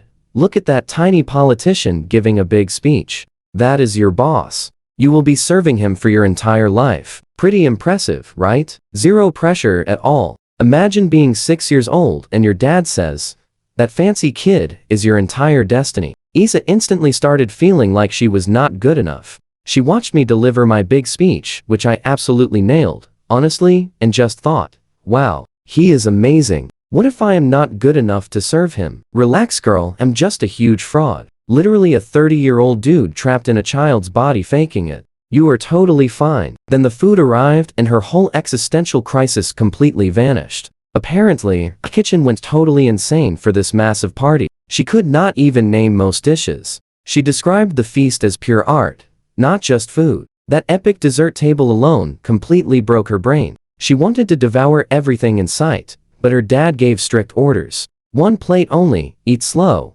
keep your dignity. She ate one single plate and got full instantly because she is 6. Then she sat there tragically, watching amazing dishes pass by, mourning her tiny stomach capacity. Classic rich people problems hitting a normal kid in real time. After the food hype completely died down, Issa, Coleman, and Ryan realized they were the only kids at this whole party. Every single adult was just networking and drinking, completely ignoring 3 little kids standing awkwardly right by the buffet table. They actually considered finding me, but apparently my intense speech intimidated them way too much to even dare approach. Coleman suggested boldly exploring the massive castle alone. Issa and Ryan shut that idea down immediately. You cannot just wander around a noble house without permission, and asking the Duke for a tour pass was way too absolutely terrifying. So they retreated to the balcony as a safe compromise. At least they could look at the castle from outside. You and I both know what happens next. The gossip started, and Issa fired first.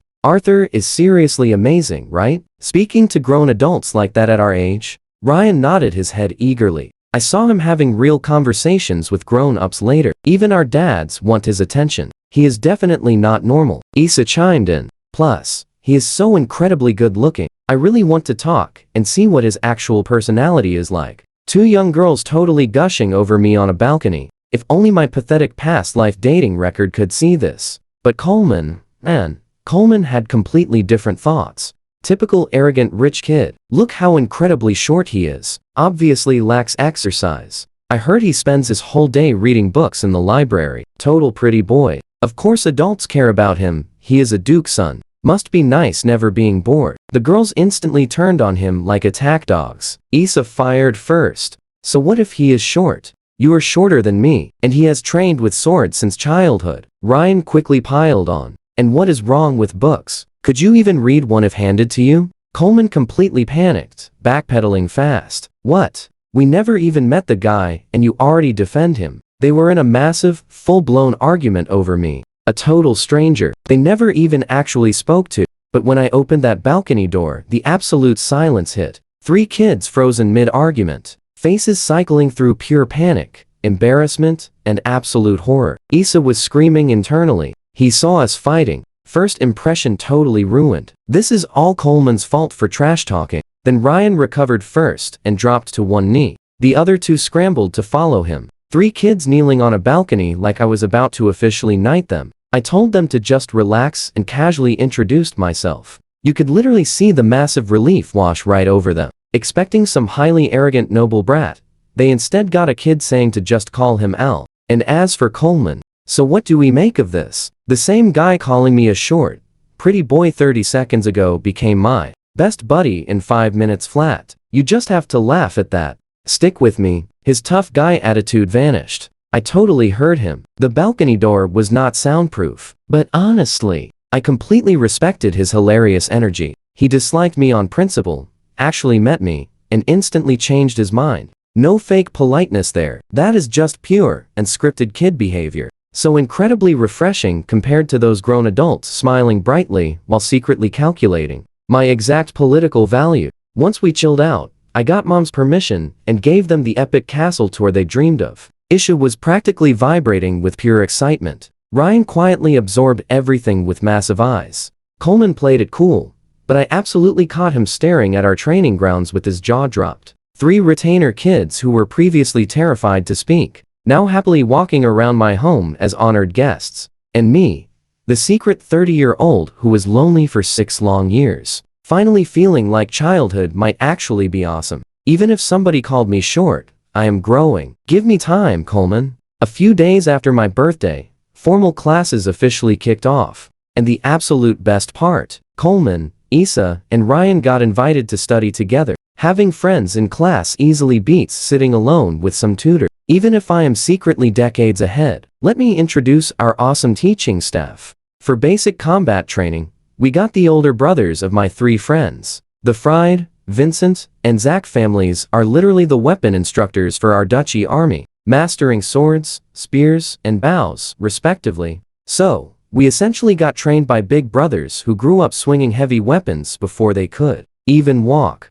For basic reading and math, we got Lusha, an elf who works as head front desk manager at our local adventurer guild. She looks about 20, stunning golden hair, bright blue eyes, flawless face, but she is an elf, meaning her appearance just froze, and she could be absolutely any age. And seriously, she has been working here for 40 years. She was actively on staff before Dad was even born. She teaches illiterate adventurers reading so they avoid taking wrong quests, which makes her absolutely perfect for teaching young kids. The real reason she got hired? High security clearance. You cannot just let random strangers into the Duke Castle. Teaching kids. Lusha has been around forever. She is practically trusted furniture. Gorgeous, trusted furniture with magical hair. For magic, Mom taught us. Because when your own mother is literally one of the kingdom's top-ranked mages, hiring anyone else is like owning a supercar, but taking buses. Watch closely. Things got super awkward. During combat training, the power gap between us was not huge. Yes, training since age 3 meant my basic stamina and agility were definitely better. Sure, I reached beginner rank, but those 3 come from weapon families. They have been absorbing pure fighting instincts since birth. They followed close behind. And here is the annoying part. Issa and Ryan actually progressed way faster than me and Coleman because girls develop much earlier. Plus, Coleman picked up pure technique far quicker than I ever could. And my biggest glaring weakness? Zero real combat experience. I can swing swords perfectly all day, but I never fought someone actively trying to strike me back. My tunnel vision and critical combat awareness were practically non-existent. So, despite my early head start, they caught up incredibly fast. Fair enough. Our combat sessions felt competitive, but wonderfully balanced. I know what you are thinking. Magic class? Completely different story. Those 3 started from absolute zero without mana circulation. Meanwhile, I secretly trained my mana since I was 1.5, and I had been casting actual spells for over a year. The power gap was so massive that Mom entirely split our class. She taught the 3 absolute beginners mana circulation first, handed me entry-level spell reviews, then returned to teach me intermediate magic while they simply practiced alone. It literally felt like putting a college student and 3 kindergartners into one single math class. Which totally brings me to the actual glaring problem. Reading and math class with Lusha. The other 3 never studied reading, so they started with the basic alphabet. Completely normal for average 6-year-olds like them. I started reading at age 1. I already mastered every single written character perfectly, thanks to my divine language cheat and years of sneaky library raids. My mom and dad knew this. They hired Lusha primarily because they wanted someone teaching me math. But math? Oh, man. I hold an economics PAAHDAADDDDHEHE. I survived the most brutal college entrance exams. I completely conquered advanced calculus in university. I tackled statistical modeling, complex econometric analysis, and crazy financial derivatives that would make full-grown adults cry. And my math class started with 1 + 1. You and I both know the feeling. I wanted to scream, grab that chalkboard, and derive quadratic formulas just to feel alive. But how does a 6-year-old explain knowing university-level mathematics? Oh, bad, Lusha. Stick with me here. I actually hold a past life doctorate, so skipping right to differential equations would be an absolute dream. Yeah, like that would fly. Instead, I sat completely trapped in class, pretending to learn that 2 + 2 = 4. While my brain cell suffered, I turned basic math into secret mana training. I just kept my eyes completely open, nodding like the perfect studious little boy. Mind completely checked out, running pure mana circulation. The absolute ultimate multitask. Teacher Lusha thinks I am incredibly focused. In reality, I'm just doing magical push-ups behind my eyeballs. Beyond regular studies, I also had to endure mandatory high noble education, etiquette, lineage, political protocol, and diplomatic manners. Everything a future Duke absolutely needs. Honestly, it completely devoured massive chunks of my daily schedule. Other kids went home after normal class. I marched straight to Duke school for round 2. 6 months into this grind, Diala turned 6 and finally joined our group. My little sister, who I had literally used as a reference manual for acting like a kid, was now my classmate. She fell behind in physical training. Expected, since the other 3 came from combat families, and I exercised since toddlerhood. But then a massive surprise happened. Now watch closely. Diala revealed insane raw talent in both magic and swordsmanship.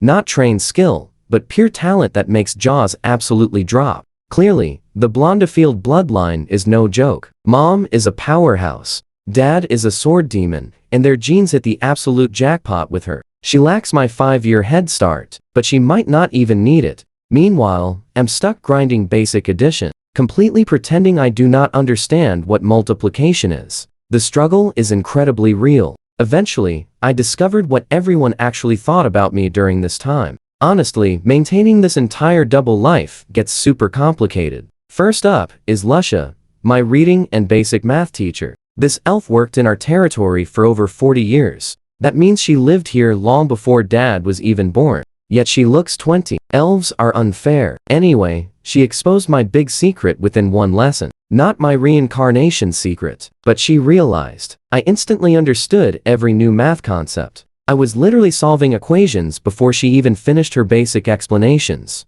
She concluded this child is a god-tier mathematical genius. Ma'am, I hold a doctorate. I am not a genius. I am a total fraud. But fine, genius definitely looks way better on my record. She completely noticed I zone out during her classes constantly. But since she was busy teaching 4 kids the alphabet, she just let me be, and completely gave up on engaging me entirely. I sit circulating pure mana while she teaches 1 plus 1, and she just assumes the prodigy is doing prodigy things without bothering him. Perfect. This arrangement was exactly what I wanted. Now, you and I need to hear Diala's perspective. And honestly, it hits deep. Right in the feelings. She truly believes I am the greatest big brother alive. In her eyes, I am this incredibly kind, super smart older sibling who always plays with her, reads stories when mom is busy, and creates amazing things, like real fire dancing right on his fingertips. Watching me practice magic inspired her so much that she begged mom to teach her. But here is the heartbreaking part. She tried finding her mana at 4 and failed. Hearing I did it at age 1.5 brought zero jealousy. She just thought her big brother was cool. Diala, sweetie, I am totally cheating. I have an adult brain and a divine blessing. You are the genuinely impressive one, because your raw talent shines without any unfair advantages. But I obviously cannot say that. So, I will just stay the cool big brother. It is the absolute least I can do. She felt overjoyed when I befriended Cayman's group because through me, she gained her very first friends. And when she finally started classes at 6, she unlocked her mana on the first try. Furthermore, she displayed absolutely crazy natural talent in magic and swordsmanship. Those epic Blondefield genes are seriously no joke at all. Next is Ryan, the quiet, green-haired archer girl. Her perspective of our school life is basically a full documentary highlighting how weird I am to outsiders. Morning classes with Lusha. Ryan admits she and Coleman were drowning. Letters, tricky pronunciation, math. Their minds were spinning. Issa managed slightly better, but still struggled. Then they would look at me and realize we were completely playing different games here. I absorbed new material the second Lusha explained it. Then spent the remaining time tutoring them. Ryan actually felt guilty about holding me back. Ryan, you are 6. You are supposed to struggle reading. I am the abnormal one. During breaks, the 3 were initially terrified of existing in our castle. Their parents loaded them up with strict warnings. Do not be loud. Don't wander. Don't cause trouble. You and I know the drill. So they just sat during recess, barely breathing, trying to stay completely invisible. I noticed that instantly, and dragged them to my room. Stick with me here. I pulled out fancy snacks and expensive pastries. The rare kind you only buy from high-end shops. In my room, unlimited supply, available 24/7. Their eyes went completely wide. In exchange, I just asked them to share stories about life on the city streets, and they very happily obliged. Dala would join our sessions too. We both listened super closely because, fun fact, neither of us had actually ever left the castle walls. Every single detail they described about normal city life was completely brand new. Two Duke's kids who never left home, learning about the real world from commoner kids over a pile of stolen pastries. There is definitely a metaphor in there somewhere. Magic class with Mom was next. Ryan was totally amazed at how patient and gentle Mom was, despite her being, you know, the Duke's main wife, and literally one of the most powerful mages in the country. The three newcomers found their inner mana quickly, within days. But merging their actual consciousness with that mana took them roughly a whole month. Mom gently told them that was average, calming them down. Then she casually mentioned, I finished that step at age 1. All three of them just stared at me in absolute horror. I simply smiled innocently and said nothing. What was I supposed to say? Oh yeah, it was easy. My adult willpower is so huge compared to baby mana that I basically crushed it into submission on the first try. Big pass. Lunch was totally terrifying for them. The entire Buffield family eats together, sitting at a table with the actual Duke, my dad. Made them so wildly nervous they could not even taste their food. Ryan literally described it as peak daily tension. They are eating gourmet meals in a Duke's private dining room, but they might as well be chewing cardboard from pure anxiety. You and I see the contrast. Meanwhile, I am just like, pass the bread? Afternoon training was where they finally felt confident. Coming from weapon instructor families, they had massive natural advantages in fighting technique. But Ryan admitted she was totally surprised I could easily keep up with all three of them despite lacking a combat family background. She called it genuinely shocking. Thanks, Ryan. That is 5 years of secret toddler exercise paying off. Then, after intense training, the bath. Our huge castle features a massive luxury bathhouse with hot water running all day long. I invited everyone to use it after sweaty training because, you know, basic hospitality. It quickly became their absolute favorite part of the routine. Ryan literally called it one of the greatest joys of visiting the Buffield household. But she also started noticing something super peculiar. For some strange reason, Arthas always seems incredibly embarrassed when we bathe together. Yeah, because I am 30 years old inside. I am a grown man sitting in a bathtub with 6-year-old kids, and I am deeply, incredibly uncomfortable. Every single time, the kids think absolutely nothing of it. They are actual children. But me, I am staring at the ceiling, counting tiles, running mana exercises, doing anything to distract myself. This situation is completely normal for everyone, except the one secret adult hiding right there in the room. Ryan probably thinks I am just shy. Coleman probably thinks I am weird. Issa does not care. Nobody can ever know the real truth. I know what you are thinking. Some secrets must stay buried forever. All my secrets. Quick stats update before we hit the road. After 6 months of formal education, I finally reached the intermediate magic level. Sounds super fast, but I had actually been studying since age 5. It took about 18 months total. Pretty average when you do the math, honestly. My huge secret advantage? My adult brain provides enough mental focus to clearly visualize epic spells that normal kids just cannot imagine. Yet, swordsmanship? Still stuck at beginner rank. Right at the edge of breaking through intermediate. But I cannot cross that line with zero real combat experience. You can practice sword forms a million times, but without someone actually trying to strike you, your combat vision just stays flat. Meanwhile, Ken, Isha, and Rai all hit intermediate in their family specialties. The sword, the spear, and archery. They focused hard on one weapon each, while I spread myself thin across everything. Jack of all trades, master of none. A classic economist move. I diversified my portfolio when I really should have gone all in on one stock. But honestly, none of that matters right now. Today is the day I finally leave this castle for the first time ever. 6 years. 6 whole years inside these walls. I have memorized every brick,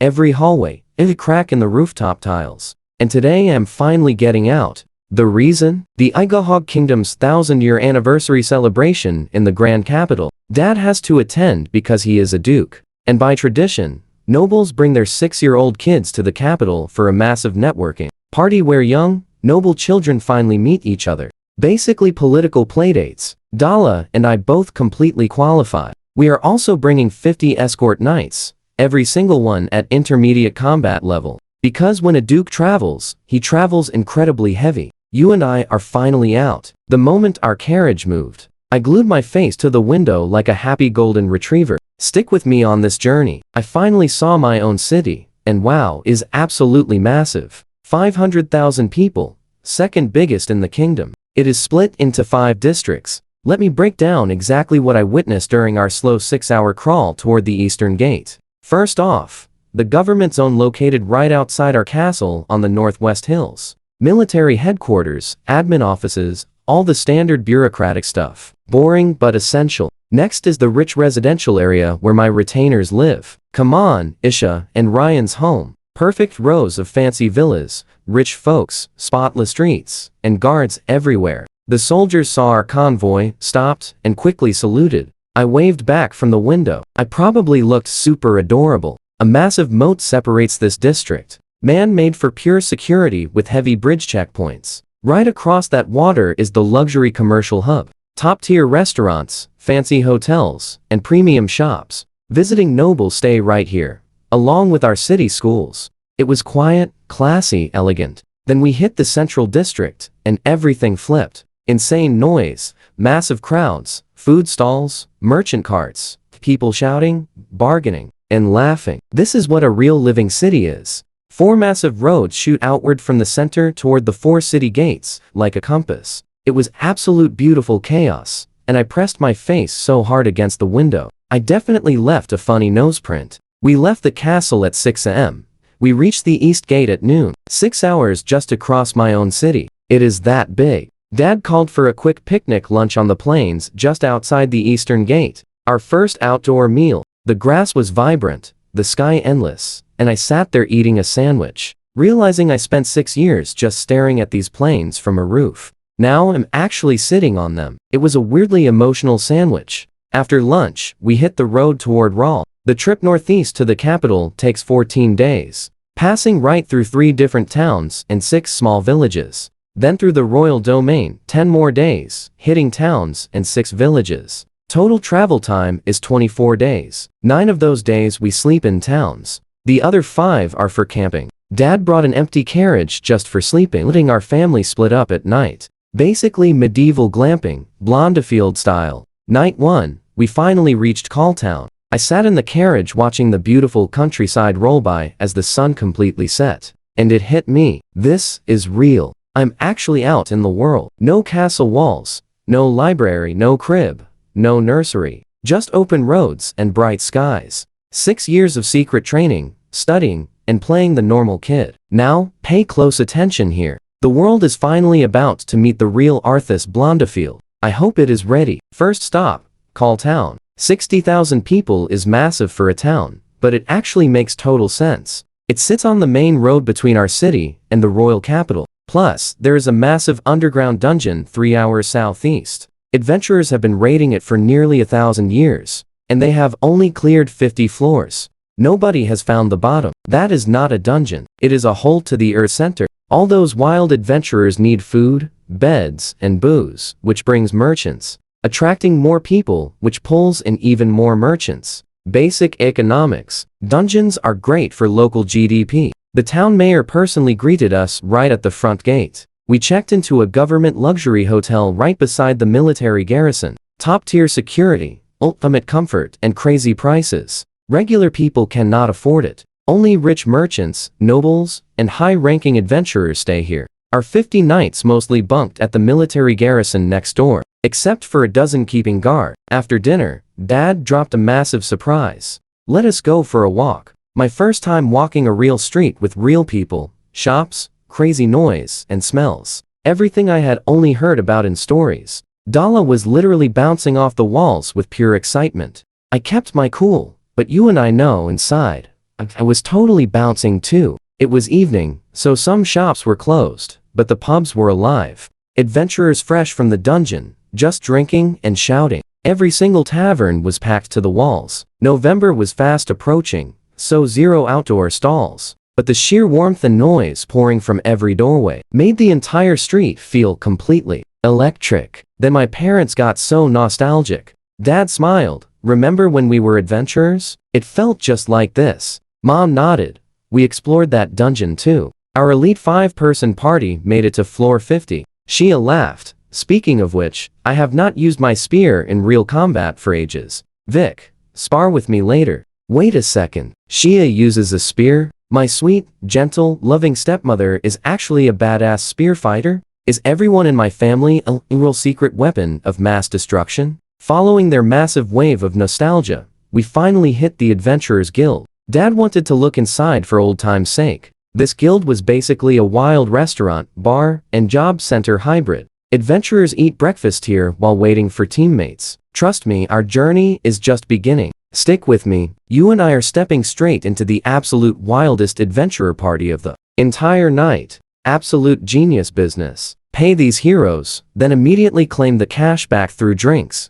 8 giant blackboards sat in back, showing quests ranked from simple F up to double S. Ranks mix danger and threat, creating some crazy math, like fighting a dragon king equals maximum danger. Since those dragons rarely leave home, the threat stays low, making it just S rank. But if a dragon king actually invades and smashes everything, double S rank makes perfect sense. Dad wanted a quick nostalgic drink. Problem? Absolutely zero empty tables. But my parents are veteran adventurers, acting like total pros. They found an open spot and joined a cool four-person adventurer family. Wearing casual hotel clothes, Dad totally looked like a wealthy merchant instead of a duke. Smoothly introducing himself as Vic, a simple capital city merchant. Meet Hirei, a massive, heavy swordsman wearing plate armor with a huge shield and greatsword. This guy could literally bench press our whole carriage. His wife Maya is a light-armored, dual-wielding swordswoman.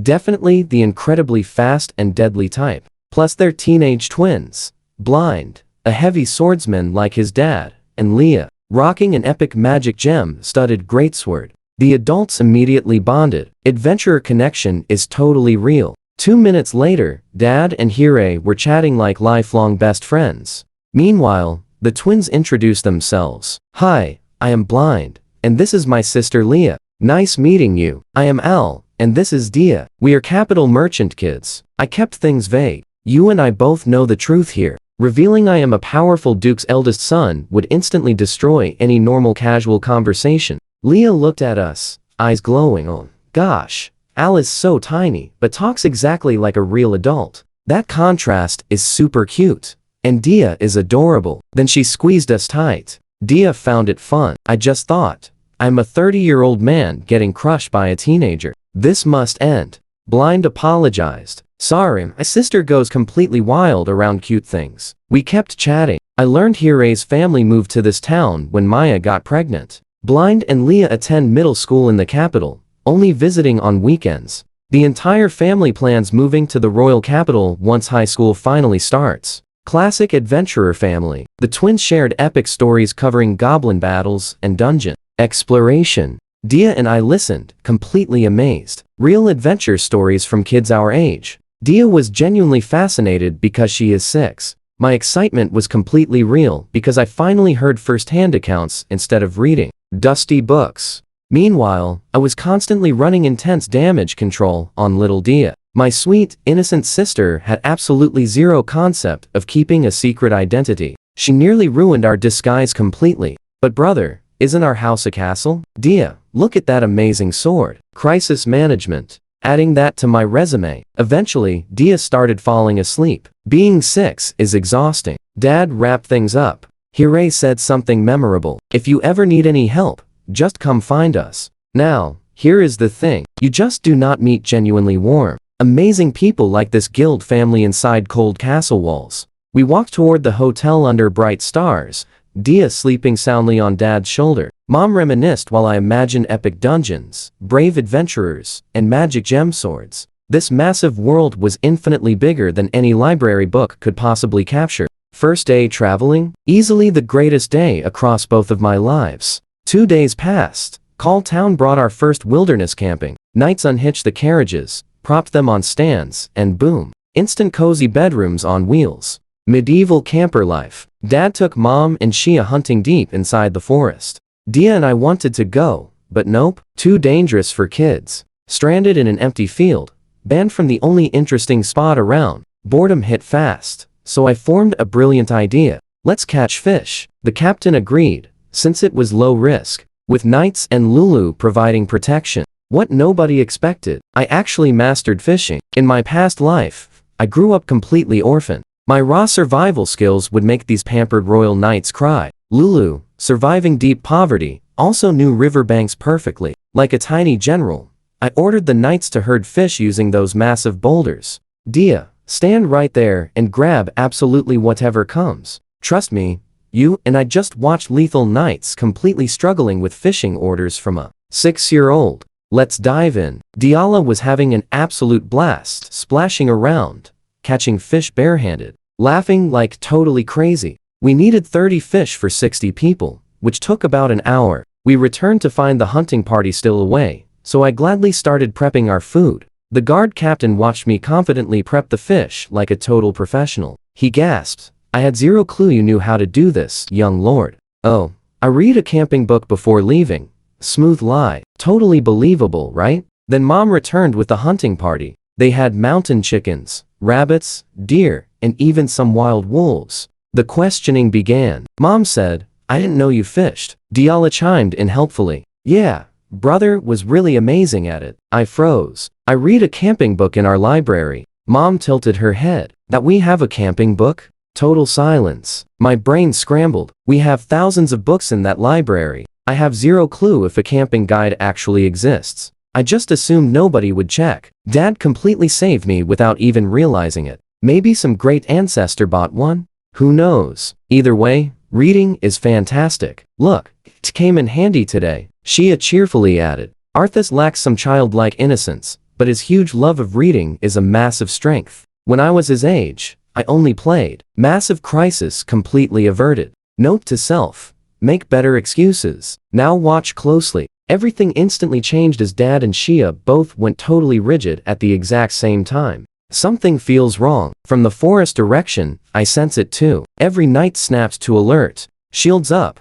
Weapons ready. Defensive formation around the carriages. Mom, quickly cast a water magic scouting spell. A floating water orb using refraction to safely see hundreds of meters away. Like a magic security camera spotting those sneaky wolves in the dark. Around 200, they're gathering up, likely attracted by our cooking and hunting scents. 200 wolves. My heart almost stopped completely. 200 beasts rushing down on us. We are in an open field. The kids, me and Diala, are sitting right here. Then Dad totally relaxed. "Oh, merely wolves." I was worried for a quick second. "Just wolves?" Dad calmly turned to us, using his serious teaching voice. "Listen up, kids. Wolves are extremely dangerous for you. Even one could easily defeat you now. But a single wolf only equals a beginner swordsman's total strength. Our brave knights are intermediate level. Each knight handles 5 wolves without a single scratch. We also have multiple high-level fighters. Shia and I both proudly hold spirit rank. We could definitely solo this whole pack with minor scrapes. Plus, your mother is an incredible tactical level mage. She could wipe out every wolf untouched." "Oh, so we are absolutely not in danger." "They are." Then Dad dropped the real, mind-blowing bombshell on us. "Actually, perfect opportunity. Arthas, you are fighting." "Excuse me." Knights, confidently engage the pack, but leave intentional gaps in your defensive formation. Let a few wolves slip through for Arthas's battle practice. Arthas, you will also provide vital ranged magic support. Lulu, keep making dinner. Dad literally told Lulu to keep cooking while 200 wolves wildly charged us. That perfectly shows the threat level to my family. A mild inconvenience during meal prep. The knights smoothly formed a solid defensive semicircle. The wild wolves aggressively emerged from the tree line, a sea of gray fur and glowing eyes, fully charging across the 200-meter gap.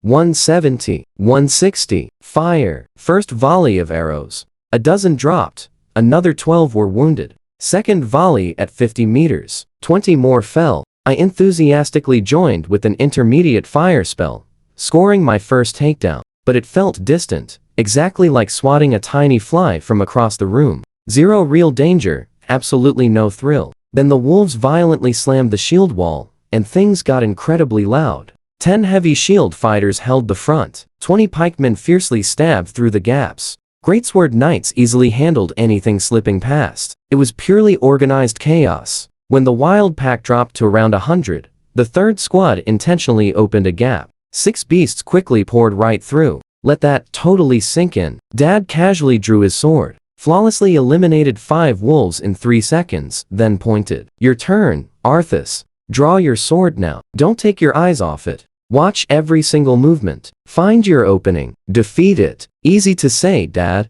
You just dropped 5 faster than I can even tie my shoes. I slowly drew my sword. The wild wolf locked eyes with me. We fiercely stared. It pounced incredibly fast. Way faster than anything in training. I clearly saw it coming, but my body was frozen tight, completely locked up with sheer fear. 0 openings, no plan, just raw terror. I desperately dove sideways into a wild roll, barely dodged it, and scrambled right to my feet. The wolf landed, body not fully turned. There, my first opening. I bravely charged in, but by the time I actually reached it, the wolf had totally recovered. I swung anyway. Pulling back mid-charge was totally dangerous. A complete miss. The wolf dodged sideways, but I absolutely refused to stop. Keeping forward momentum, I quickly circled right into its blind spot and spun to face it again. Back to square one. Round 1. Draw. The wolf started slowly circling me. A classic predator move. I rotated with it, constantly keeping my front toward it. But get this. After surviving that very first wild exchange, my heavy fear completely vanished. My body loosened up. I could finally think. Round 2. Stick with me here, because I perfectly predicted its next step, and lunged there first. Stick with me. 3 years of training paid off, pushing my burst speed to near intermediate levels. The wolf never expected a 6-year-old to move that fast. It tried dodging, but my blade still clipped its back hard. Barely a scratch, but I made my mark. Advantage me. Then the wolf got smart, instantly closing the distance for close combat. And this is where being a 6-year-old completely sucks. Fast footwork, sure, but I am swinging a heavy iron sword with literal child arms. Even using 2 hands on a one-handed sword was totally exhausting. In close combat, the beast was way faster. I started taking hits, and those little scratches were quickly adding up. Every time I tried backing away, it stayed right on me. I was losing until my genius past life brain kicked in. Wait, this is not a sword exam. It is a fight with no rules. Enhancement magic. It is. 3 spells. Rapid fire chanting while dodging claws. Earth magic. Body reinforcement boosted my strength to 12. Wind magic. Next. Agility enhancement on. Close combat movement dramatically improved. Lightning magic. Speed boost. My overall speed jumped straight to intermediate warrior level. The tide turned instantly. My sword felt light, body flowing like water. Attacks that overwhelmed me seconds ago now felt completely slow and predictable. I started landing some serious hits. Panicking, the beast tried jumping back to reset. Huge mistake. With my lightning-enhanced speed, I was already there before it landed. Mid-air, nowhere to dodge. My sword connected completely clean. One massive strike. The wolf crumpled. I finished it off. First real victory. First real combat. First time my life was truly in danger since that lightning bolt ended me. My tiny hands were shaking. My heart was hammering. Scratches covered me, muscles absolutely screaming. And somewhere behind me, Lulu was still calmly preparing our dinner. Now watch closely. I found out way later what was actually happening behind the scenes during my epic battle. Honestly, I do not know whether to be grateful or furious. My parents completely rig everything. Let me explain. When Dad announced I would fight a wolf, Mom reacted exactly how you would expect a mother to. Absolutely not. He is 6 years old. What kind of absolute lunatic sends a little kid to fight wolves? Wait until he is 12. She went straight to Dad, ready to shut it down. But Dad, the master negotiator Duke, who charms foreign diplomats for a living, played the ultimate parent guilt card. I know, but haven't you noticed? Every time Arthas loses to friends in sparring, he gets so upset. He sneaks out nightly to practice alone. He runs courtyard laps when he thinks nobody is watching. The kid is desperate to catch up. The problem is not effort. He just overthinks everything. He is too mature for his own good. He needs real danger to break through that mental wall. Mom went quiet because she noticed everything. She saw me moping after losing to Can. She caught me practicing sword forms alone at night. She spotted me from her lab window, running in the dark like a tiny training montage. My parents were watching me struggle this whole time without me knowing. Dad continued, "Here is the plan. Secretly cast a protection spell on Arthas, preventing any critical damage. If he gets seriously hurt at all, I will jump in immediately. but keep the protection a secret. He needs to believe this is a real do or die battle, and if it looks like he might lose, quietly cast a weakening spell on the wolf. That way, Arthas wins by a narrow margin. He gets real fight experience, keeps his confidence up, and we control the danger the entire time. Let the kid think he faces extreme danger, while secretly protecting him from the worst. If he almost loses, cheat so he wins. Meanwhile, I fought that beast, believing everything was genuinely on the line. My hands shook with real terror. I felt pure dread when its claws scraped me. Every scratch, dodge, and desperate swing felt completely real. And the entire time, Mom had an invisible shield on me, preventing any critical injuries. Dad had his sword fully drawn, ready to intervene in milliseconds. You see the irony, right? 3 elite warriors watching a 6-year-old fight one single wolf, like some championship boxing match. But here's where things get truly interesting. Midway through, when I started losing in close combat, Dad signaled Mom to cast that weakening spell on the wolf. Time for plan B. Weaken the beast so I could squeeze out a victory. Mom looked at Dad. Then she looked at me, still desperately fighting, refusing to give up or cry for help. And she ignored him. She never cast it. Watching me completely refuse to quit made her wait. Meanwhile, Dad was over there sending increasingly frantic signals. Do it now. But Mom just stood there crying, saying not yet. And trust me, it only gets worse. Stick with me here. I was bruised, slowing down, and Mom was absolutely panicking. She could not take it anymore and prepared her weakening spell. But suddenly, chanted enhancement magic. My mom's jaw completely dropped. 3 spells she had never taught me. Earth armor, wind agility, lightning speed. All perfectly self-taught from library books.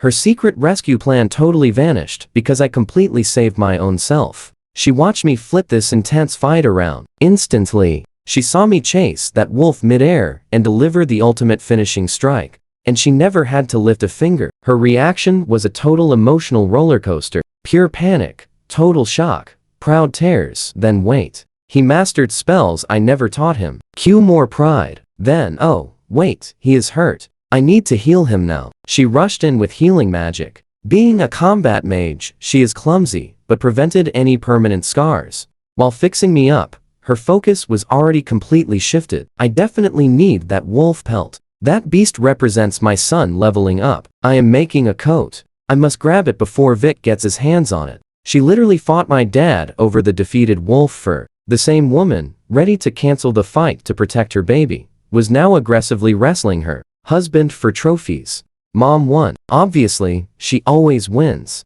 She is a spirit rank mage married to a spirit swordsman. The mage always dominates every single household argument, probably because he remembers the lab disaster. Now pay attention, you and I need to recap what actually happened during this insane battle. I was covered by invisible armor the entire time. 3 of the kingdom's absolute strongest fighters were on standby to instantly rescue me. My parents literally had a backup plan to secretly weaken the beast if I struggled. My mother almost triggered it, but got too emotional watching my skills. And I won completely solo, because I am a 30-year-old man who remembered magic exists in sword fights. Everything I felt, the fear, the crazy adrenaline, the epic triumph, was incredibly real. But to my overprotective parents, it was the most elaborately staged training exercise in history. I was never in danger, not for one single second. And the craziest part, it worked. Despite being completely staged, the wild experience genuinely shattered my mental barriers.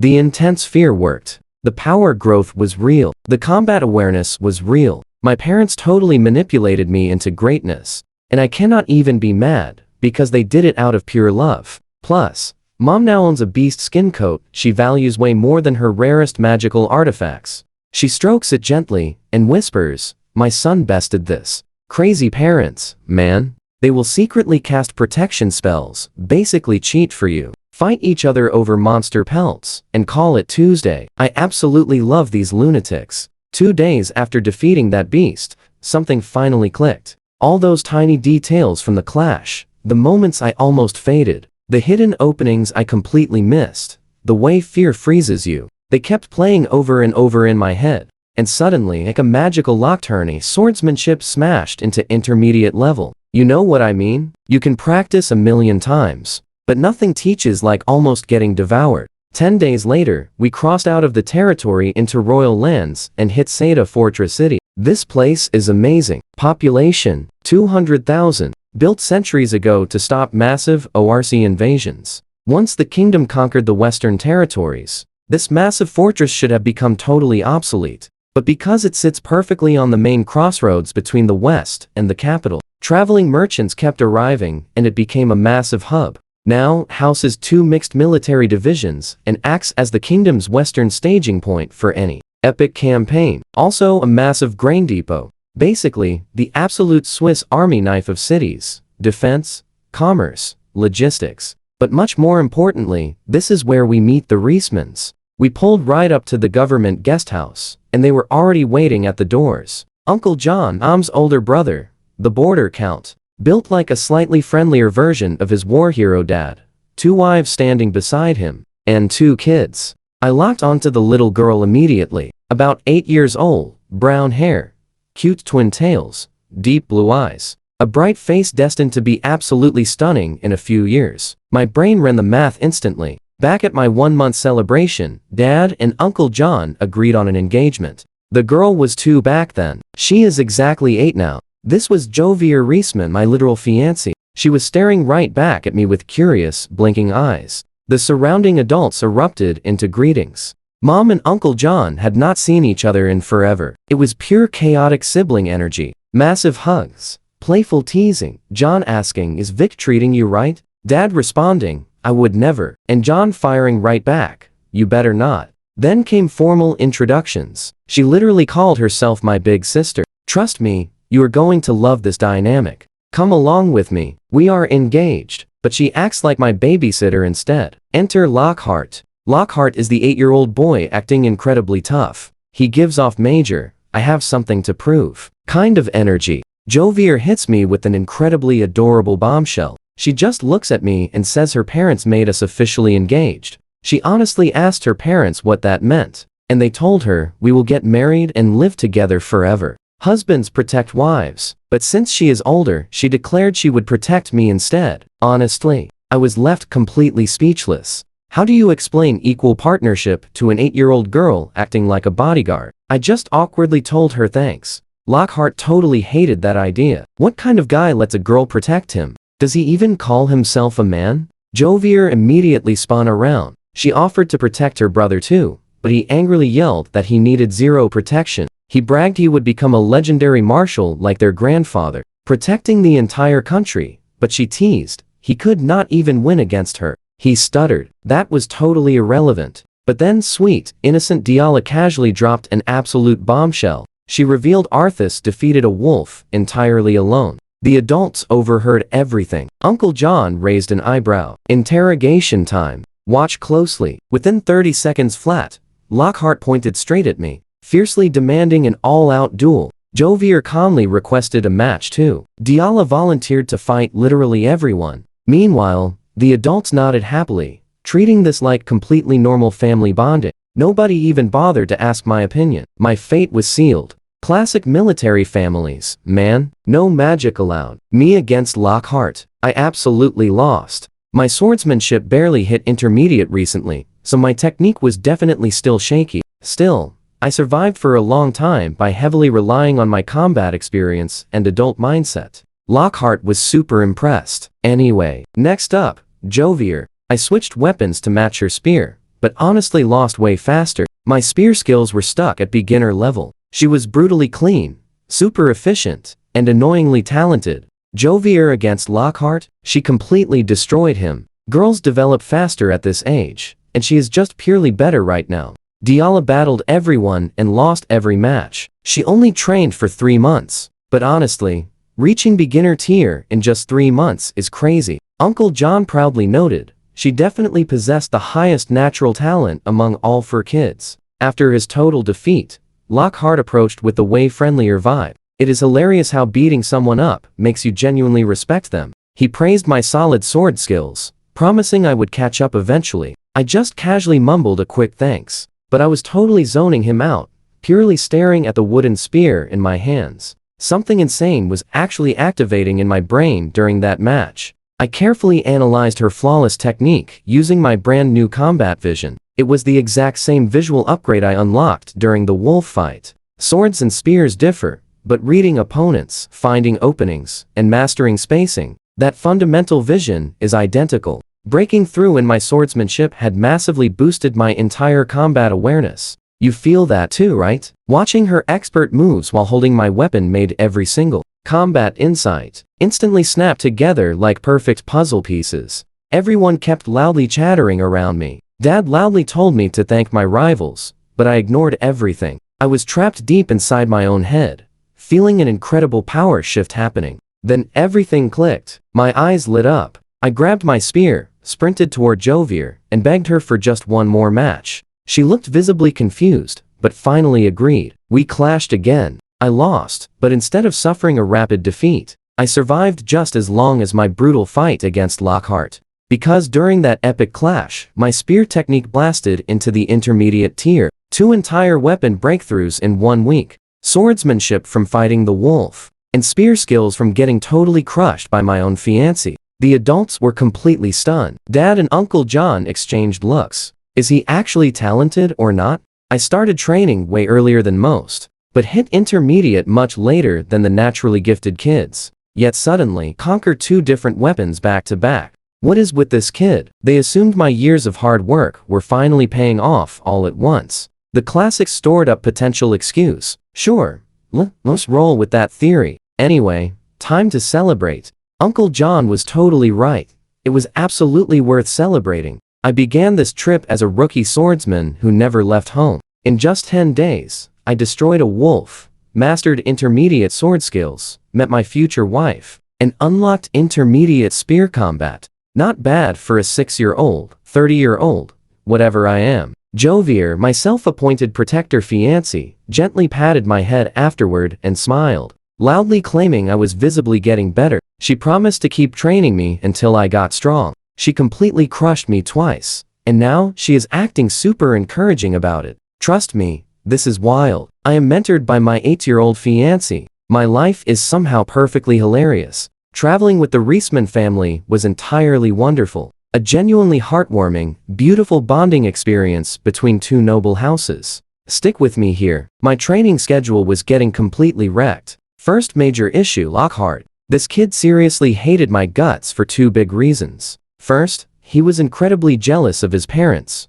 always praising my amazing skills. Second, he has a huge sister complex. He was Jovier's favorite guy for 8 years. Then a 6-year-old randomly appears as her brand new fiancé. Obviously, he acted super hostile. Honestly, I totally get being annoyed. But mentally, I am 30 years old. I can easily win over grumpy kids. After just a few days of sharing fun Earth games and hilarious jokes, all of Lockhart's angry hostility completely melted right away. By day 3, we became total bros. Crisis smoothly resolved through pure entertainment. Problem 2. Jovier. She became my constant shadow. I read books. She instantly appears. She watches me read. I meditate to train mana. She interrupts for playtime. Then bedtime. Jovier happily announces she will sleep in my bed. My 8-year-old fiancé has 0 boundaries, acting exactly like a super energetic, cheerful golden retriever puppy. Incredibly adorable, but totally relentless.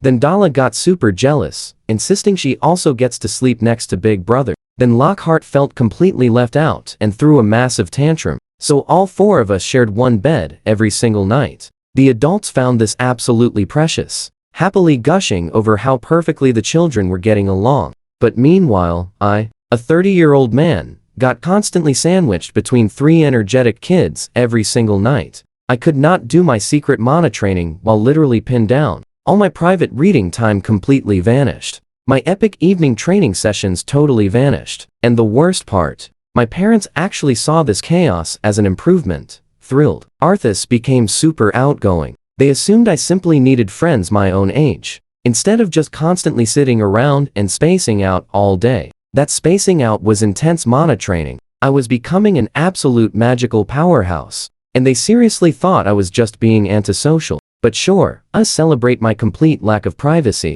All because 3 little children officially claimed total ownership over my entire existence. 10 full days of this chaos. 10 days with zero training, zero reading, and zero peace. Just constantly socializing while my proud parents happily celebrated my perfectly normal behavior. Then, on November 10th, we finally arrived at the Grand Royal Capital. Now watch closely. The incredible Igahog capital is practically 1,000 years old, but those massive walls? Totally fresh, freshly renovated for the epic Millennium Festival. Population 1 million, absolutely the biggest city in the kingdom. The sheer military presence was absolutely insane. We are talking multiple army divisions, a magic knight order, 3 cavalry knight orders honoring the kingdom, 2 police divisions, plus a royal guard and palace knights. This city could literally fight a war against itself, and both sides would still deploy a complete army. The entire place is built with 6 concentric square walls, peeling back like a crazy medieval onion. Layer 1 is the outermost military zone, packed with bustling training grounds and barracks. Naturally, this is exactly where our 50 escort knights had to stay. Nobles cannot bring private armies into the inner city. Makes sense, the royal family definitely prefers not having heavily armed foreign troops parked right outside their bedroom windows. Dad smoothly handed the guard captain a massive bag of heavy gold coins. Rest up, but remember, you represent Blondfield. No embarrassing us. Layer 2 is the craftsman district, featuring expert blacksmiths, busy workshops, and artisan studios. They built it here because nobody wants loud hammering at 3 in the morning inside a quiet, residential zone. I know what you're thinking. Layer 3's commoner district is where the real action happens. Adventurer guilds, markets, taverns, and lively inns. The actual beating heart of the city. Police headquarters are right here too, because fun always brings serious trouble. Layer 4 is the rich district, quiet, elegant, full of mansions and high-end shops. Most government offices are here too. That wild transition from Layer 3 to 4 really felt like leaving a loud music festival for a completely silent luxury spa. Layer 5, the noble district, our destination. Epic mansions belonging to the kingdom's elite aristocracy. Most nobles with actual territories, like us, keep a grand second home right here for capital visits. Finally, Layer 6 is the epic royal palace itself.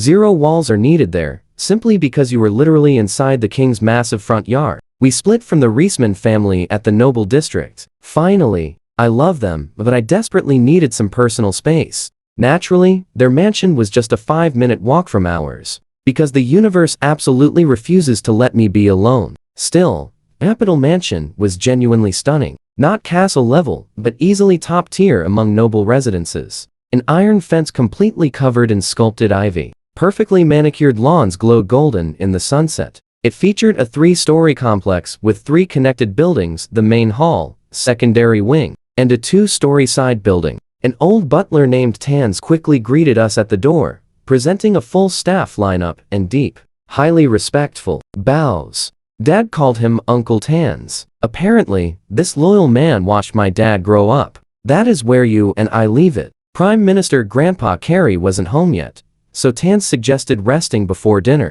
and Dad agreed. Stick with me here. You and I are jumping into the 3rd floor private wing. I snagged a clean, quiet room right next to Mom's. The space was super clean, but totally empty. Just a bed, desk, sofa, and simple table. Zero personality and no history. Just a basic guest room waiting for someone. I closed the heavy door behind me and just stood there frozen. Pure silence. Golden, absolute, perfect silence. Nobody asking to play today. No Lockhart demanding a duel. No Diala using my arm as a pillow. No bumpy carriages. No howling wolves. Just me, bed, and 4 empty walls. I had about 2 hours until dinner. I should definitely train or meditate. I should review my spear breakthrough. Instead, I instantly face planted right onto the bed, completely passing out cold. A full month of travel, fighting wolves, weapon level ups, fiancé drama, and zero free time hit me like a massive truck of pure exhaustion.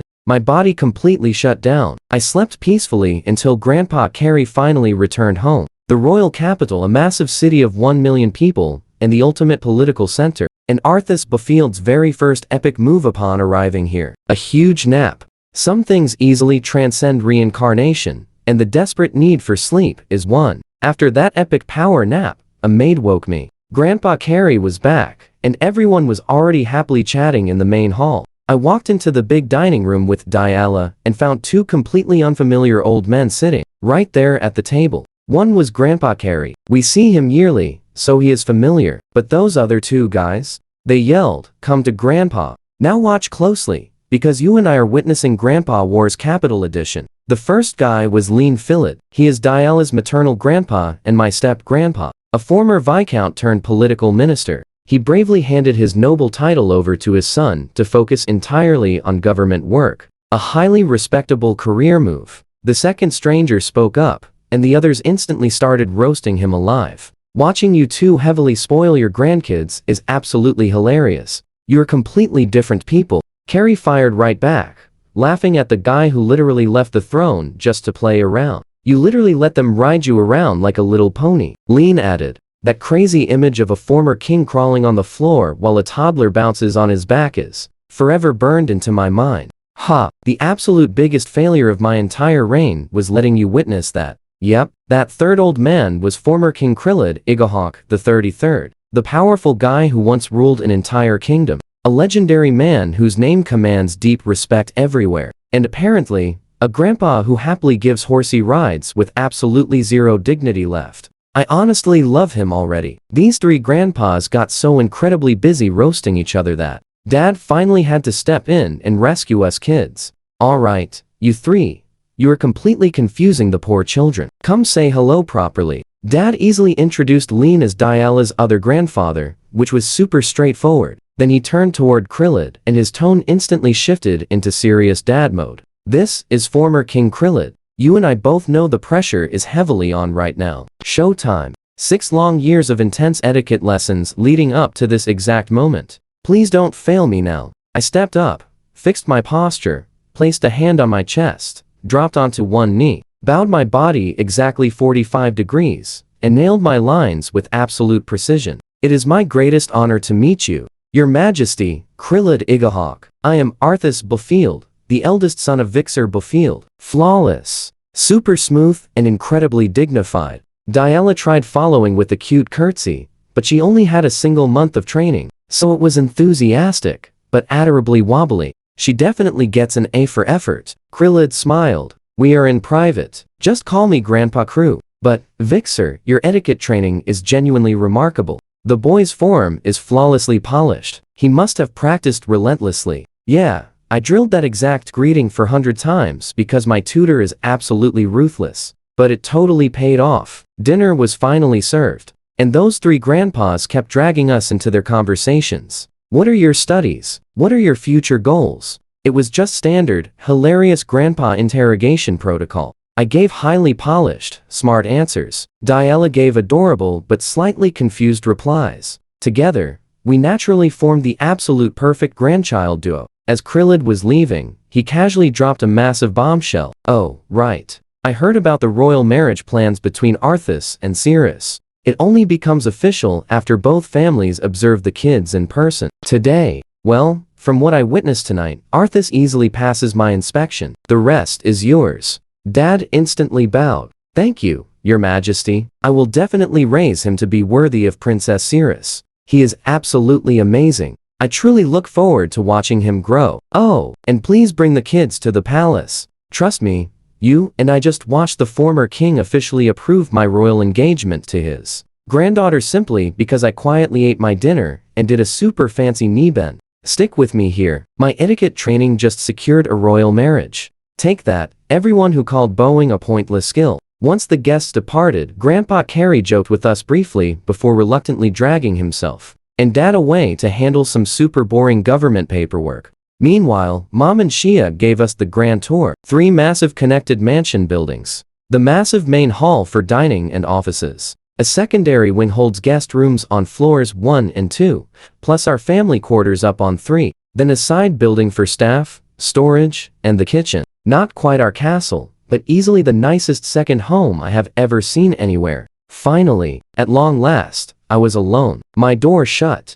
No Jovier, no Lockhart. No Diala clinging to my arm. Just beautiful golden silence. Time for my nightly routine. Hardcore mana training. Here's the super exciting update regarding that. After 5 solid years of totally obsessive mana circulation, morning, night, during class, before bed, even eating, basically every single waking and sleeping second, I finally achieved something truly massive. Unconscious mana circulation. That means my magical energy flows automatically through my whole body, even when I am completely, entirely distracted. Walking, talking, eating, or sleeping. The mana keeps flowing. It feels exactly like breathing. I never think about it. Not unique. Most grown mages manage this by their 20s. Top teen students unlock it too. But for a 6-year-old, absolutely crazy rare. Now watch closely here. Barely any kid could survive years of that boring, mind-numbing daily magical discipline grind without totally giving up. I only survived because I am secretly a 30-year-old with absolute iron willpower and zero hobbies besides baby acting. The practical payoff is massive. Veteran mages can instinctively cast pure mana shields during emergencies without thinking at all. That is unconscious circulation working. And for a growing kid, keeping it active 24/7 means my mana capacity constantly expands, even without any active focus training. Basically, it is like a magical gym membership that lifts weights while you sleep. The one downside, even after 5 non-stop years, I have never hit my maximum limit. Mom says a growing kid's mana storage expands naturally, so the magical ceiling keeps rising before reaching it. Super frustrating, but my potential keeps soaring higher daily. 5 years of purely invisible grinding. Zero flashy results. No dramatic, sudden breakthroughs. Just extremely slow, steady, hidden magical compound growth. When I finally stop growing and hit that wall, all this hidden work will massively explode. But tonight, I am simply an exhausted kid circulating mana in the quiet dark. Some legendary heroes slay dragons. I just do invisible bed crunches. The grind never pauses, even in the massive capital. Hey, Arthas. Hey, Dala. Walking into breakfast, the Reisman family was already waiting at our table. Naturally, our two noble families are permanently fused together now. Why? Dad, Uncle John, and Grandpa Carey headed straight to the royal palace to officially register their arrival. Classic, strict, noble protocol. Massive deal. Nobles absolutely must greet the king personally. With the men gone, we were totally stuck with 4 rich moms and 4 kids. The moms planned a massive sightseeing day. The kids? Maximum hyped excitement. First target was a rich district fancy clothing store. I know what you are thinking. Here is the logic. We stay until the giant January Millennium celebration, meaning we desperately need thick winter gear. Plus, exploring the commoner zone requires plain outfits, so we avoid screaming rich, elite nobles walking by. Both sound completely valid, but truthfully, the moms just really desperately wanted to go shopping. Everything else was purely an excuse. We basically waited forever. 8 people getting 5 outfits each, 2 plain outfits and 3 winter pieces. 40 garments total. Mom actually pulled a massive wolfskin from her magic bag. Yes, she actually commissioned a custom fur coat. Total damage? 20 gold coins. Quick currency lesson for this world. 1 copper equals 1 earth yuan, roughly. So 1 gold is 10,000 coppers, or 10,000 yuan. 20 for 40 outfits. That is basically 200,000 yuan. Our winter gear actually outpriced a whole house. The cashier absolutely froze when Mom said deliver to the Blonfield mansion. A split-second shock, then a massive professional smile. Of course, madam. Pure professional composure. Absolute respect. Next stop, jewelry. Moms went totally feral. Eyes practically sparkling, pointing at necklaces and debating earrings. Kids were totally bored, lifeless. But me? I spotted something incredibly fascinating. Raw magic stones. Usually embedded in home tools, but rarely ever seen. Totally uncut and wild. So what do you and I learn here? Keep the shiny magical loot safe inside spatial bags. You and I are about to see exactly what happens when these sheltered kids cross into the loud commoner district. Look at that street food. It smells absolutely amazing. Music is playing. Hey, wait, do not run off. Way too many people here. Be calm like cousin Arthas. Uncle John's wife Dallin, Jovier's actual mother, tried wrangling her hyper kids like a stressed sheepdog. During the trip, I actually learned both of Uncle John's wives, Dallin and Akko, were originally top-tier magic swordswomen in the capital's Royal Knight Order before deploying west and meeting him.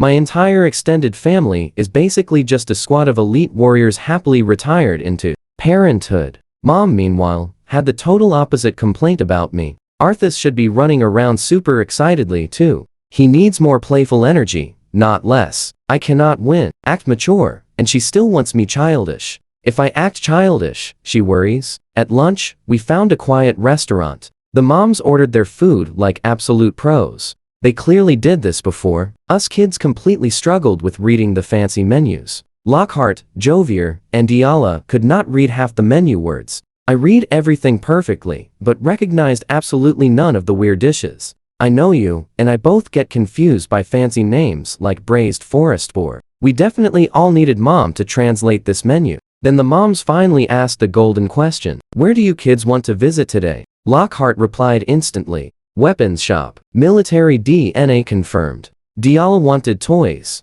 A true 6-year-old response, confirmed perfectly. Jovier chose the Adventurer Guild headquarters. Curious Spirit confirmed. Me? Any place with books. My nerd reputation is completely eternal. Shia, growing up right here as a Viscount's daughter, quickly mapped out a truly perfect route. Southeast toward the Academy District for books, then northeast, catching magic shops and cool weapons, ending up north at the Wild Adventure Guild headquarters. Super efficient. I'm starting to appreciate why Dad married her. The Academy District was incredible. 5 major academies concentrated in one area. High Academy teachers must be top-tier rank, and there are simply not enough of these absolute legends to staff schools outside the royal capital. So every single serious student in the kingdom comes right here. Since it was midday, energetic students were everywhere, walking in groups, eating, and chatting. Uniforms came in 5 distinct colors representing their academy: black,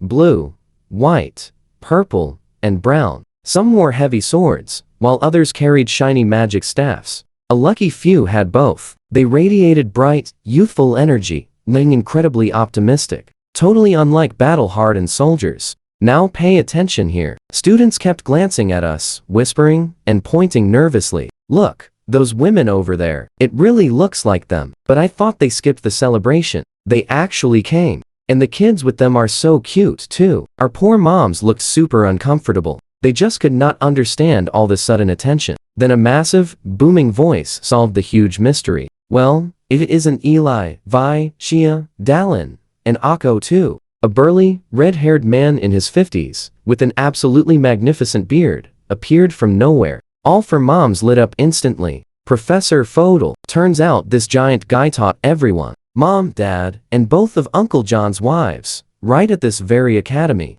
He is the exact master who trained them before they became elite kingdom fighters. Regarding the awkward staring, Professor Fodel laughed and explained, "You 4 are truly the most powerful fighters this country has ever produced. Your epic portraits hang inside our Hall of Honor. Every single student recognizes your faces. They are basically watching their absolute idols walk around. Of course, they are staring. My mom actually has a legendary portrait in the most prestigious military Hall of Honor. Yet she spends her days reading me bedtime stories and arguing with Dad over wolf pelts. This crazy gap between Mom at home and her terrifying public reputation just keeps getting wider." Professor Fodel was super curious how these 4 women ended up together. Since Mom and Shia graduated 3 years after Dallin and Akko, the moms cheerfully explained the military to marriage pipeline, reduced us kids to him, and chatted for a while before we finally moved on. As we left, I looked back at those huge academy buildings. 4 years from now, would probably walk right through those gates. As a student,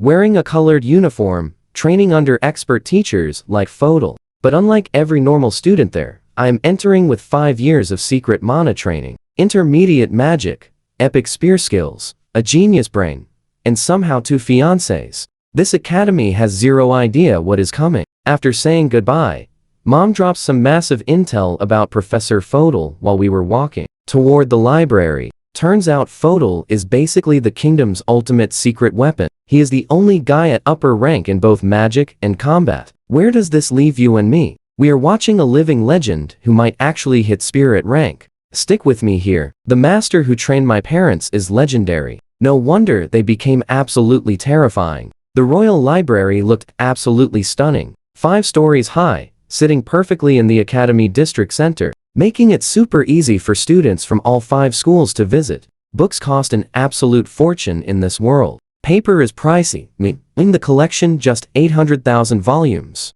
I say just because in my past life, that meant a small college. But here, it is the kingdom's biggest collection. Entry cost, 1 copper coin. Students and founding donors enter free. Both the Bullfield and Reisman families funded this place. So we simply waltzed right in after flashing our passes. Being wealthy has perks. Mom gave us the tour. First floor, 0 books. Just a lobby, a front desk, a reading hall, and a restaurant. People pay admission and camp here all day long, so you might as well feed them. Floors 2 through 4, mostly massive bookshelves and cozy reading zones, sorted perfectly. 5th floor featured private rooms with epic views for an extra fee. I was in absolute heaven. 800,000 books about a completely new world. History, magic theory, politics, military strategy. It was all here. I wanted to move in, set up a bed between the shelves, and have meals delivered. The other 3 kids looked completely miserable. We cannot talk. We cannot run. What is the point here? Hearing stories is great, but reading them is super boring. I could be training right now. Then Shia, a grown adult, a mother, and a noblewoman actually joined the endless complaint chorus. Yeah, reading should be left to bookworms. I will just listen to the highlights. The reading positive faction instantly mobilized. Watch closely now. Books hide incredible secrets you never knew you needed. That is exactly why they matter. They prepare you for unpredictable things. Mom, back me up. Listen to Arthas. He is 6 and understands this better than you. She turned toward Dallin and Akko. At home, John will increase your book studies. Dallin and Akko nodded fast. Being a military family does not mean you only need basic fighting skills. Strategy is a total brain game. Then Mom turned toward Shia. As punishment for being a bad influence, I'm reducing the paperwork I help with. Shia went pale. Wait, without your paperwork help, I will have no time for spear training. I will literally perish. You can live without spear training. You survived your entire pregnancy without it. Then can you survive without magic practice? That is completely different. I practice magic, but still handle paperwork. But you completely dropped martial arts. Martial arts are not that important. The second Mom said that, Din and Akko, who are literally magic knight trained dual wielders, switched sides. Actually, I agree. Reading is super important, but martial arts matter too. Yeah, the adult alliance crumbled fast. 4 moms arguing in circles about reading versus fighting versus magic outside a library. The irony was thick enough to cut with the sword, which half preferred. Moving on, the toy district. Stuffed animals everywhere. An entire district meant for plush dolls and figurines. Every single woman in our group, all for moms, Jovier and Diala, got instantly hypnotized. Eyes sparkling, wallets wide open. Lockhart and I just stood there surrounded by squealing women, looking like 2 rocks in a river of cute. When the shopkeepers saw the moms whip out spatial storage bags for their massive hauls, their eyes literally turned into gold coins. They found their dream customers. Wealthy women with bottomless pockets and absolutely zero restraint. You and I saw this coming. They bought a mountain of stuffed animals. I couldn't count. Moving too fast. Next up, the magic items district. Nobody actually chose this area, but it was right on the way to the weapon shops. The moment we entered, oh, this enchantment uses that principle. Mom, what does this do? Well, Arthas, this device works by, and the mechanism is. Mom entered full research mode. Her eyes glowed.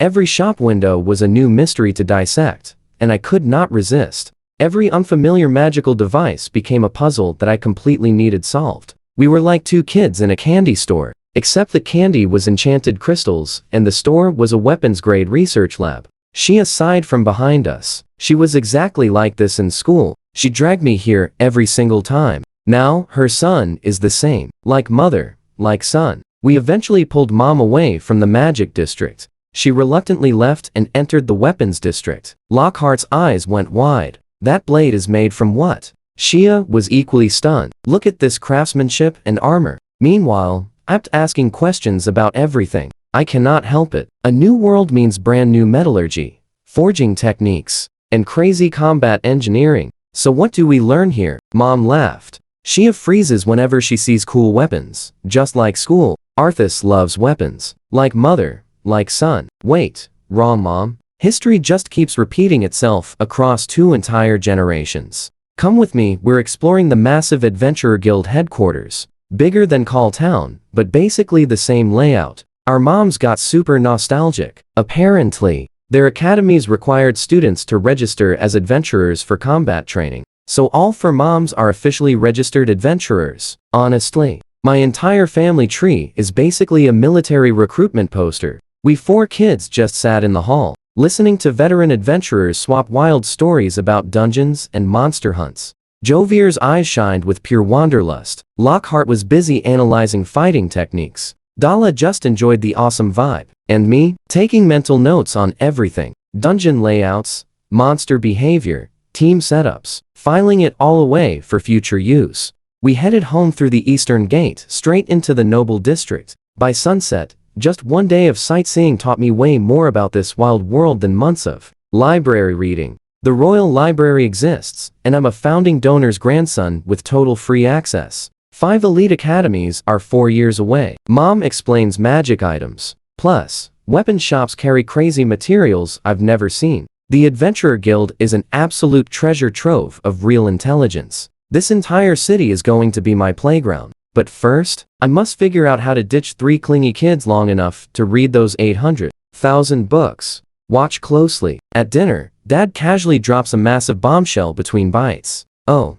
by the way, tomorrow we are all visiting the Royal Palace. Kids included. Mom blinked hard. Didn't you already see King William today? Why do we need to go back? Today was the formal trip. Tomorrow is the casual friend visit. William wants to hang out like old times, and he wants our kids to meet his. Apparently, royal children rarely get normal playdates. Oh, one tiny detail. William specifically wants to meet me because of that little unofficial engagement to his daughter, Princess Celeris. No pressure at all, just meeting my potential father-in-law, who also happens to be the king of this entire country. Next morning, we headed for the palace. Since William was busy until noon, we did not leave until 10:30. Our mansion is exactly 10 minutes from the palace gate. Rich people proximity to power fully confirmed. The guards barely checked us. Clearly, someone called ahead. We walked through the outer wall into a massive courtyard where royal guards were training. Dad gave us a quick layout tour while we walked.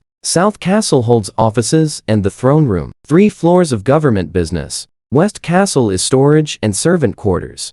East Castle, entertainment. North Castle, the royal family's totally private residence. The inner palace has 4 castles connected by corridors, forming a central courtyard. Plus, an extra walled section creates their royal living quarters. Since this was just a private visit, we headed straight toward the North Castle. William was still working when we arrived, so his 3 queens graciously received us instead. Alongside Grandpa Krillet. Primary Queen Jenny was originally a princess from the Leo Kingdom down south, sent as a political hostage, secretly disguised as a student. She met William at school, they got engaged for diplomacy, and get this, she was actually my mom's former classmate. This kingdom's elite all attended the exact same school. It is literally one giant alumni network running the country. After formal greetings, Grandpa Krillet ushered us kids into a separate room to mingle. And there they were, 5 royal children, 3 boys, 2 girls. The oldest was Sylvie, around 8, rocking short golden hair with a tiny ponytail. She radiated confidence and instantly took charge. The youngest was Roy, about 5. In between were George, Celeris's twin, and Jenny's son, Kess. Second, Queen Anna's son, about 6 months younger than me. I know what you're thinking. Awkward, right? Celeris, my potential fiancée, the second princess. Long golden hair, blue eyes. She just glanced, 0 reaction, and looked right away. Either she doesn't know about our engagement, or she looked at a 6-year-old boy and felt absolutely nothing. Both completely reasonable. The room was painfully awkward at first. 9 kids sitting in pure silence. Nobody wanted to speak first because the royal kids outrank us. You simply do not casually chat with literal princes and princesses. Even Jovier, who is never quiet, was temporarily mute. Then Sylvia finally broke the ice like an absolute pro, saying, "You don't need to be nervous. Grandpa sent us here to know each other and start with introductions. I am Sylvia, the eldest princess. I love swordsmanship." And just like that, conversation suddenly started flowing. Within minutes, these royal kids were absolutely fascinated by our outside stories. They had never been to the normal streets, seen a market, or even eaten street food. So when I began describing our crazy travels, Call Town, the dungeon, the adventurer guild, the wolf fight, they hung on every word. Trust me, I know I ended up as the main storyteller because I simply have the best vocabulary. Stick with me, this adult genius trapped in a kid's body finally gets useful. I am basically the most overqualified toddler entertainer ever. Soon, servants appeared. The king awaited. The royal kids exited first. We waited patiently. Strict etiquette demands separate entries, since we must perform the ultimate formal bow. While they skip it, stepping inside the grand audience hall, I immediately spotted William sitting center stage. He looked identical to my 1-month party memories. Same age as Dad, exuding absolute confidence. Grandpas Carrie and Lean were already present. Dad shot me. Serious warning. Glares. Do this perfectly. I confidently led our group inside. Step forward. Right hand across chest. Kneel down. Head lowered respectfully. Arthas Befield, eldest son of House Befield. Dalla Blandfield, the eldest daughter. Lockhart Reisman, eldest son of House Reisman. Jovier Reisman, eldest daughter. Together, we proudly greet His Majesty. William casually waved us up. Relax, sit down. I am your parents' closest friend. Just call me Uncle William. Then the adults absolutely launched into the most epic storytime I have witnessed. They revealed everything regarding their wild pasts, and I finally pieced my family's complete history together. The grandpa generation, Carrie, Krillid, Old Marshall, Mike, and Lean were actually all academy classmates. They formed an epic adventure party, graduated, then dominated the Western military, happily fighting monstrous ORCs together as an absolute legendary dream team. Krillid command, Mike charging frontlines, Carrie strategizing, Lean handling logistics. That is exactly when the powerful Blondefield marriage alliance actually formed. Now, pay close attention here. The parent generation were all classmates too. But here is the insane twist. Mom was a completely antisocial magic nerd, terrifying everyone with her hardcore "do not approach me" glare. Dad and William were ultimate bros. But neither truly knew Mom beyond being that terrifying classroom girl. Shia and Jenny remained her absolute only close friends. During intense military training, Grandpa Mike strategically assigned Dad, William, and others to serve strictly under Uncle John's command. Those three quickly became brothers. Then, one massive ORC battle completely scattered them. Dad, completely alone, suddenly found Mom trapped, alone, and facing extreme peril. Obviously, he bravely rescued her. They spent 5 intense days fighting their way back home. That is exactly how my parents felt. Hard. Dad literally saved Mom from doom, and they spent 5 straight days bonding through pure survival. The most epic action romance origin I have ever heard. Meanwhile, that exact same chaotic clash forced the capital's magical Knight Order to deploy west. Immediately, Dalen and Akko, Uncle John's future wives, arrived commanding squads. That is how they met John. 1 war, 1 clash, 3 epic marriages. You and I both see it, that battlefield was basically a warrior dating app. After those wild stories, lunchtime, royal food honestly matched our home quality perfectly. Being a top-tier duke apparently unlocks king-level gourmet meals by default anyway. The kids were completely unimpressed. Adults noticed nothing. Over lunch, the casual chat suddenly shifted towards politics. William expressed deep worry regarding the Millennium Celebration security. The ORC nation might cause serious trouble, and crowding nobles into one city absolutely creates a security nightmare. Dad smoothly explained his home defense plans, deploying heavy troops toward the coastal fortress while coordinating with Uncle John's forces. Grandpa Mike remained stuck defending western borders, literally crying about missing the huge celebration. Grandpa Carrie's stone-cold response? Permission to resign absolutely denied. After lunch, us kids got sent towards the inner palace. The royal family's exclusive courtyard featured a massive artificial lake boasting a center island, perfectly connected by stone bridges. A glorious pavilion anchored the island, surrounded by gardens the queens personally maintained. Here, royals held their intense, magical combat lessons across these expansive green lawns. We excitedly chatted, comparing our education. Their royal curriculum closely mirrored ours, except their etiquette heavily focused on kingdom protocols. And then, obviously, someone suggested sparring. The results ranked purely by strength. First place, Sylvia, oldest and absolutely strongest. Unsurprising. Second, Jovier. My incredible fiancé continues fighting for better than me. Third place, Lockhart.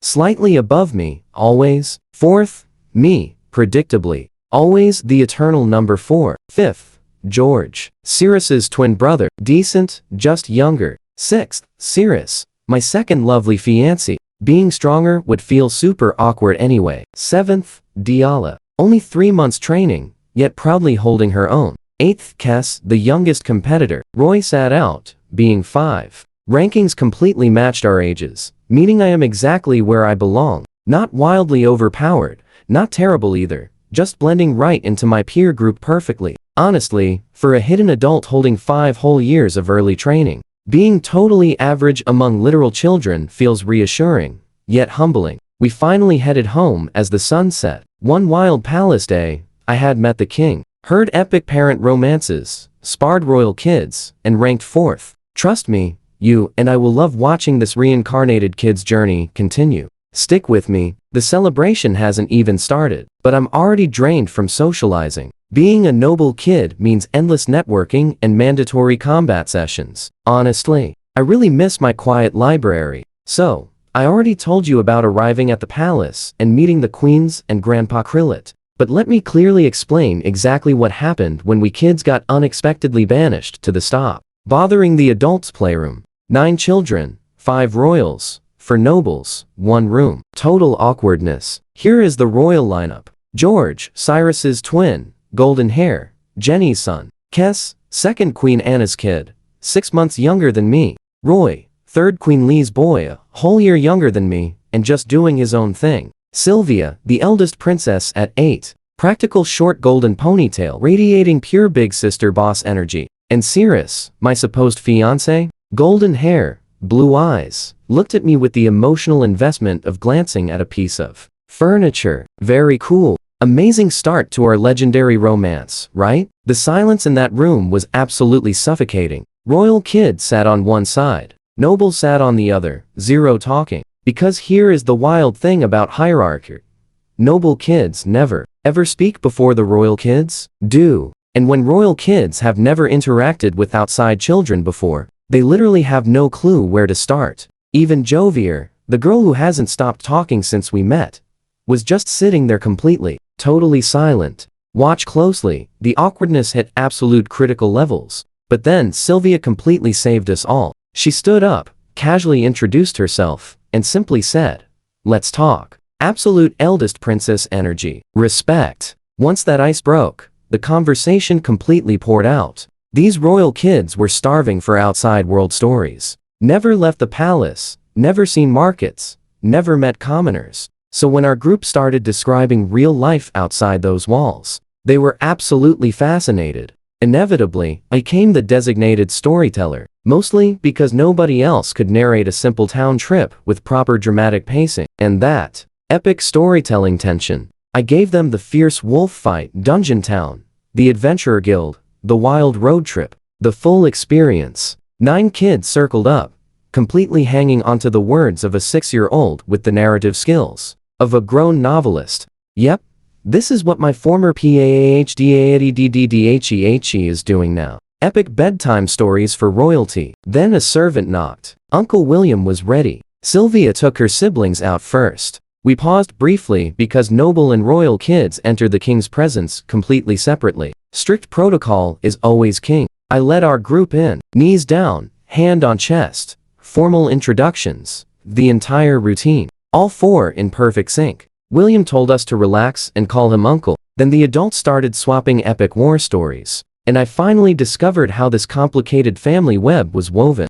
The epic grandpa generation. Carrie, Krillid, Mike, and Lean were high school classmates who became an elite adventurer party. Then battled fierce ORCs as a combined military unit. Krillid commanded, Mike took the vanguard. Carrie handled strategy. Lean managed the logistics. 4 best friends, running a massive war like a well-oiled machine. That marriage pact was born right there on the battlefield. Are you ready? The parent generation was wilder. Dad and William were best friends since day one. Same vibe. Mom, meanwhile, was the school's terrifying magic girl, full approach and parish energy. Nobody dared talk to her except Shia and Jenny. Dad and William knew of her, but weren't actual friends. Then during military training out west, Grandpa Mike sneakily placed them all into one unit under Uncle Jay's command. Dad, William, and John formed a trio. A massive ORC battle completely scattered their unit. Retreating alone, Dad found Mom completely surrounded and fading fast. He miraculously saved her. They spent 5 grueling days fighting their way back to base. 5 intense days of pure survival turned that scary magic girl into the absolute love of his life. My parents' love story is basically a blockbuster action movie. Meanwhile, that same battle brought the elite Magic Knight Order as capital reinforcements. Squad captains Dallin and Akko arrived, met Uncle John, and completely fell for him. 3 whole marriages from one war. The legendary Western Front, where the kingdom's elite warriors fight fierce ORCs and find spouses. Lunch was served in the royal dining room. Honestly, the food quality was basically identical to ours at home. Turns out being a top duke already gets you absolute king-tier daily cuisine. The adults discussed celebration security. Uncle William was deeply worried about ORC interference. That completely explained his military preparations back home. Uncle John mentioned Grandpa Mike was literally crying over missing the celebration because he is stuck guarding the border. Grandpa Carr's response to Mike's resignation request? Denied. One word, absolute zero hesitation. After lunch, we kids explored the inner palace. The royal family's private garden was absolutely gorgeous. A huge artificial lake with an island connected by bridges. You and I aren't ready for this. A pavilion, queen-planted gardens, and green training fields where royal kids practice combat. Let us jump right in. Their school lessons matched ours perfectly, minus those insane royalty etiquette classes, which honestly makes perfect sense. They study greeting fancy foreign ambassadors, while I just try my absolute hardest not to completely embarrass my dad at those extremely rich parties. Then naturally, because kids in this wild fantasy world are built differently, someone suggested sparring. 8 kids competing. The final rankings: first, Baby Roy; second, Sylvia, the unstoppable princess; third place, Lockhart, my rival, slightly ahead; Jovier, my fiancé, still absolutely crushing me; fourth place, me again, eternally, cosmically fourth; fifth is George; sixth is Cirrus, at least my second fiancé is weaker; seventh is Diala, showing serious promise; eighth is Little Kess. Honestly, the final rankings matched our exact age order perfectly. So technically, I am performing exactly on level. But taking fourth place, when you are secretly 30 years old, with 5 solid years of extra training, extremely humbling. Jovier cheerfully patted my head afterward. You did absolutely amazing, Arthas. My 8-year-old fiancé is happily encouraging me after completely wrecking me yet again. I took down a wild wolf entirely alone recently, yet this completely crushed my proud spirit. We quietly headed home as the sun set. 1 palace trip, and I befriended 5 royal children. Learned my parents met during an epic rescue. Watched 3 grandpas fiercely argue about dignity, and firmly confirmed my status as the most aggressively average kingdom prodigy. Fourth place, the absolute story of my second life. But hey, Cirrus finally noticed me. That is real progress. She actually looked at me once. Romance progress, 1%. Now pay attention, because I finally discovered exactly what was secretly happening inside Jovier's racing mind this whole time. And I have some feelings about this. Super complicated feelings. Let us rewind everything. 2 years before we met, when Jovier was just 6, her dad dropped a bomb. You have a fiancé named Arthas. He is 2 years younger, 6-year-old. Jovier had absolutely zero clue what a fiancé was. So she naturally asked. Their explanation? Just like a fairy tale. Prince and princess. But wait, he is much younger. How exactly will he protect me? Then you protect him. Treat him like a little brother and future husband combined. He will become the most important person in your life. Jovier's tiny 6-year-old brain reached one truly hilarious conclusion. So I am the prince, and he is the princess. Got it. She immediately decided to train way harder in martial arts, because suddenly she had 2 very fragile people to protect, both Lockhart and me. For 2 straight years, she trained overtime with her spear. completely dedicated to her sworn royal duty of guarding her tiny future husband. This amazing girl literally prepared to be my absolute bodyguard before we even met. When we finally met at the fortress, her very first thought upon seeing me was, and I literally quote what I learned later, "He is not a handsome fairy tale prince. He is just unbearably cute. That fluffy hair, those eyes, that tiny face, I must hug him." Her final evaluation of me as fiancé? Perfect score. This extreme cuteness makes me want to protect him even more. I am absolutely no partner to her. I am a collectible, a limited edition plush toy she must guard forever. Then someone mentioned the wild wolf incident, and Jovier totally panicked inside her head. Wait, he defeated a massive wolf alone at 6? I could never do that. Is he actually stronger than me? My sisterly authority is completely ruined. You and I both know she was genuinely terrified of losing to me. Not from pride, but because her whole identity revolved entirely around being my strong protector. If I was magically stronger, what was her life purpose? I fought Lockhart first and lost. Jovier watched, instantly relaxing. Okay, I'm stronger than Lockhart. And Lockhart beat Arthas. The math checks out. I am safe. Then I grabbed a spear to fight, and she panicked again. Why is he using his spear? Is his spear better than his sword? Oh no, oh no, oh no. She won easily. Her internal reaction? What was I stressing about? That was nothing. Wait, he looks upset. Oh no, I broke him. I should have let him win. This is all Lockhart's fault for suggesting the tournament. Everything is Lockhart's fault. She then beat Lockhart extra hard as punishment for suggesting the sparring that she also participated in and won. Classic logic. When I asked for a rematch, she thought I was being a sore loser and found it cute. She decided to go easy to protect my fragile feelings. Then I spectacularly broke through to intermediate spear rank mid-fight and almost overwhelmed her. She went from letting the baby win a little bit to panicking because she was actually losing. Sister dignity, emergency. She went full power to claw back the advantage. She barely won, literally sweating total bullets. But when I thanked her happily afterward, she realized I wasn't upset about losing. I was excited about breaking through. Her panic dissolved into relief. During our trip to the capital, Jovier discovered several things about me. 1. I'm quiet, but weirdly entertaining. Trust me, you and I would survive those boring carriage rides with my games and stories. She thought it was super suspicious that a 6-year-old entertained people way better than an 8-year-old.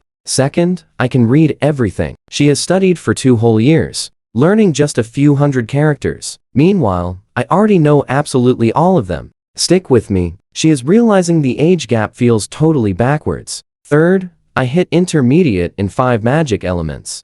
She hit beginner in 2 and intermediate in 1. Her family honestly called that exceptional talent. I'm casually 5 times ahead of her pace. Her inner thoughts. I should be the big sister, yet he reads to me. He teaches us fun games. He knows way more vocabulary. He is better at magic. Plus, he mastered 2 weapons in just 1 week. Is he really the younger one? And now for the funny secret she's hiding. On our long trip to the capital, we shared a carriage. I honestly thought our sleeping arrangements were just silly kids being regular kids. Nope, Jovier was secretly sneaking over to cuddle me every single night. She waited until I fell completely asleep, wrapped her arms tight, and used me as a literal human teddy bear. Her actual thoughts. His tiny, cute body is the exact perfect pillow size. I am a 30-year-old guy used as a plush toy by my 8-year-old fiancé every single night, and I had absolutely no clue. Those mornings, I woke up feeling super warm and could not figure out why. Jovier. Every time I felt something pressing against my back in the pitch dark. Jovier. Every single night of that entire long trip. Also Jovier. She thinks it is her cute little secret. I think it is the most deeply embarrassing thing that ever happened across both my lifetimes. Yes, including those embarrassing baby accidents. My fiancé literally views me as a fairy tale princess to protect. A super cute collectible. And her own personal premium sleeping accessory. My actual feelings? I am grateful, horrified, touched, and totally uncomfortable all at the exact same time. Being loved is truly wonderful. Being loved like a plushie by someone who could wreck you in combat is crazy. Welcome to my love life. It is exactly as dignified as everything else in my second life. Now pay attention, because 2 people were overthinking about me this trip, and both wild reveals hit me out of absolutely nowhere. First up, Princess Sylvia's actual perspective. Turns out, the eldest princess was bored out of her mind forever. The rich, noble kids visiting the royal palace? Absolutely insufferable to her. All they ever do is brag about family status, boast about hunting rabbits at 7 like total heroes, and constantly compete for empty clout. Sylvia literally deleted most of those snobs from her memory within days. Her only genuine friends are 2 normal kids taking lessons with her. Brian Wesley, the guard captain's son. He's an annoying braggart, but a decent swordsman she needs for sparring. Then there's Emma Castell, the Magic Knight commander's daughter. Weak in combat, but super talented at magic, and honestly, Sylvia's only female friend. Then we showed up, and Sylvia noticed a huge difference instantly. We never bragged. We did not name drop our rich families or try impressing anyone. We just shared fun stories about our crazy travels in life in Call Town. And when Diala casually mentioned my wolf kill, I hadn't even bragged about it myself. Sylvia was totally shocked. Any other noble kid would have led with that exact story and exaggerated it completely. She was also completely mind-blown by my stats. 2 intermediate weapons, 5 intermediate magic elements, and perfectly full literacy. At age 6, you and I both know I'm a 30-year-old cheater, but honestly, I will absolutely take that amazing compliment from a royal princess. After our sparring match, she confirmed my swordsmanship was genuinely intermediate level. Then I proved I could read books independently, something she still cannot do despite studying advanced military strategy. She actually needs servants to read for her because she lacks the vocabulary. Her real reaction? I am super jealous. She said she needed to work harder, grabbed her heavy sword, and instantly started training again. This girl's response to feeling impressed is to practice harder. I respect that epic energy enormously. We are definitely going to be great friends. Now, Dad's big revelation. And this one genuinely matters. After watching me spar against Lockhart Jovier and the royal kids, Dad suddenly pulled me aside, looking super serious. He found a critical flaw in my fighting style, one that could permanently cap my true growth if I did not fix it today. My combat style is too rational. Let me explain. Warriors here fall into 2 different categories. Instinctive fighters just react by feeling. They spot an opening, and their gut instantly tells them if it is real. They flow like water. See, move, counter strike.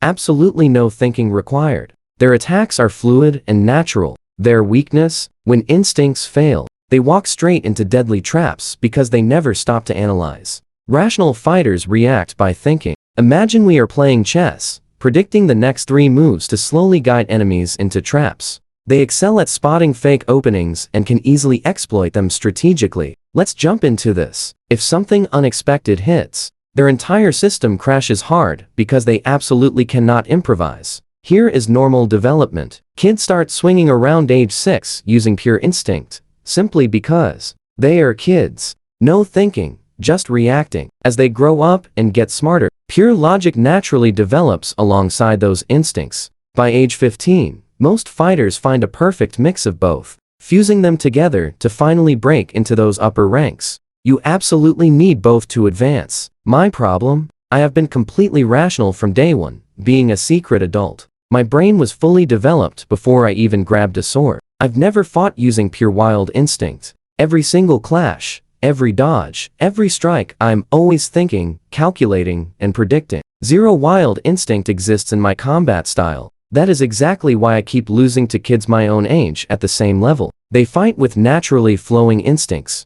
Their movements are super smooth and reactive. Mine are completely calculated and stiff. When they try something unpredicted, which happens constantly since I am inexperienced, my entire rhythm completely collapses. Just like that wolf fight. I won by using my brain to unlock enhancement magic mid-combat. Just a perfectly classic, entirely rational solution. But against kids in pure swordsmanship, I keep losing because I cannot feel the rhythm. Now watch closely. This is the brutal downside of being a reincarnated adult nobody mentions. My absolute greatest advantage, my fully mature mind, is suddenly my biggest combat weakness. Every single other kid learns fighting with their heart first, adding brain power much later. I completely skipped the heart part. Luckily, Dad caught this before my intermediate training began. If I kept pushing those rational techniques without any instinctive foundation, I would have slammed right into an unbreakable ceiling. I would never reach the upper ranks. My whole combat career would just cap out because I built without a foundation.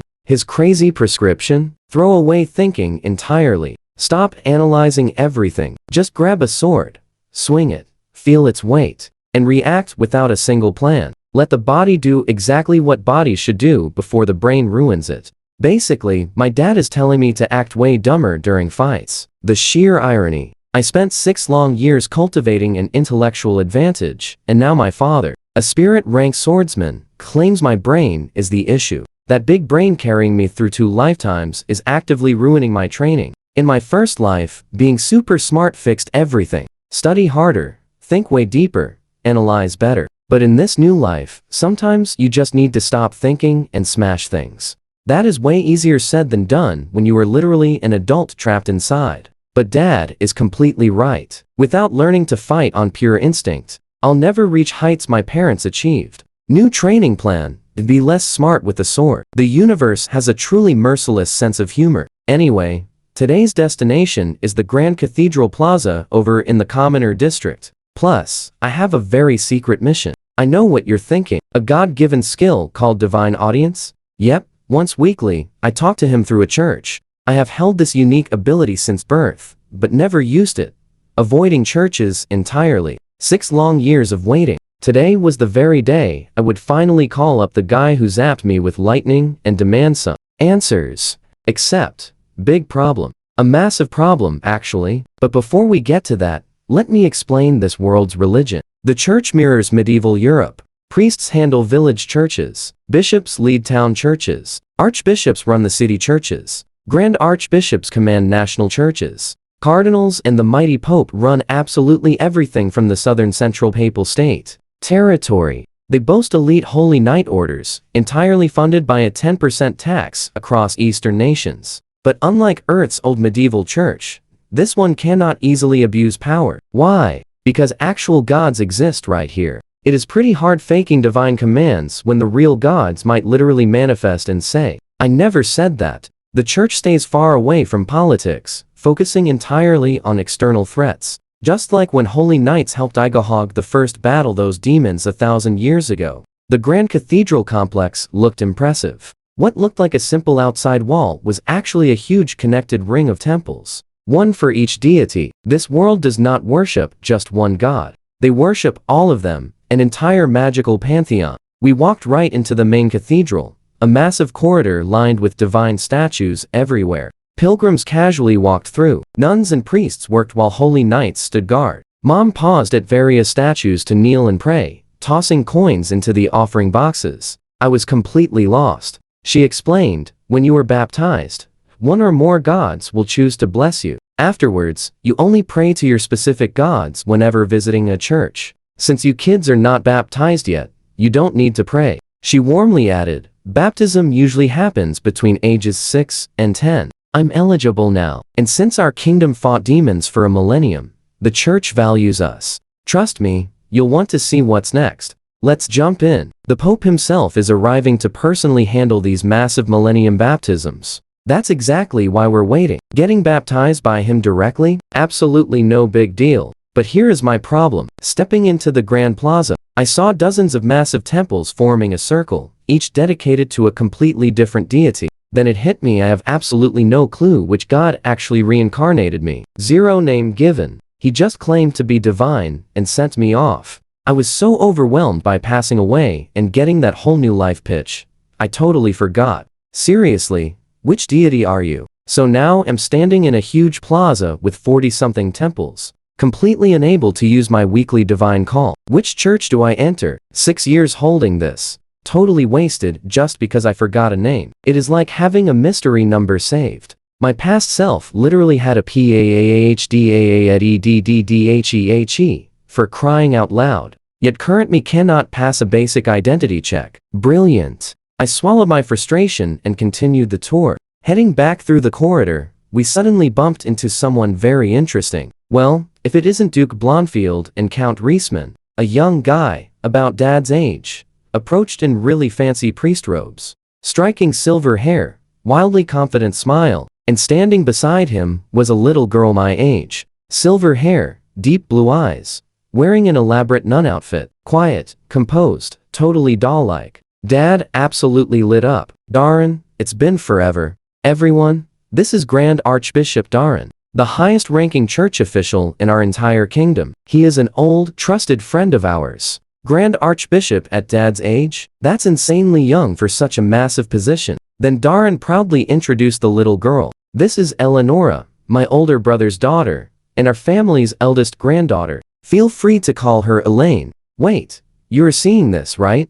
Darren is the Pope's son, making her literal papal royalty. In a random hallway, Elaine offered a polite, measured greeting. Perfect posture, exact words, and zero normal childlike energy. Honestly, she totally reminded me of myself, just another kid acting way too mature for her age. Except she was raised in the world's strictest religious institution, while I am secretly a 30-year-old economist. Anyway, Darren had a massive favor to ask. He is swamped with Millennium Celebration prep and cannot take Elaine sightseeing. She literally has no friends her age because everyone in the church treats her like untouchable royalty. Could she join our group? Dad agreed instantly. Then he actually one-upped him. Why doesn't she just stay with us? You will be way too busy to properly look after her anyway. Let that sink in. We're throwing a massive joint party soon, where she can easily meet tons of other noble kids too. Darren checked with Elaine. She smiled softly, replying, I will follow Uncle's decision.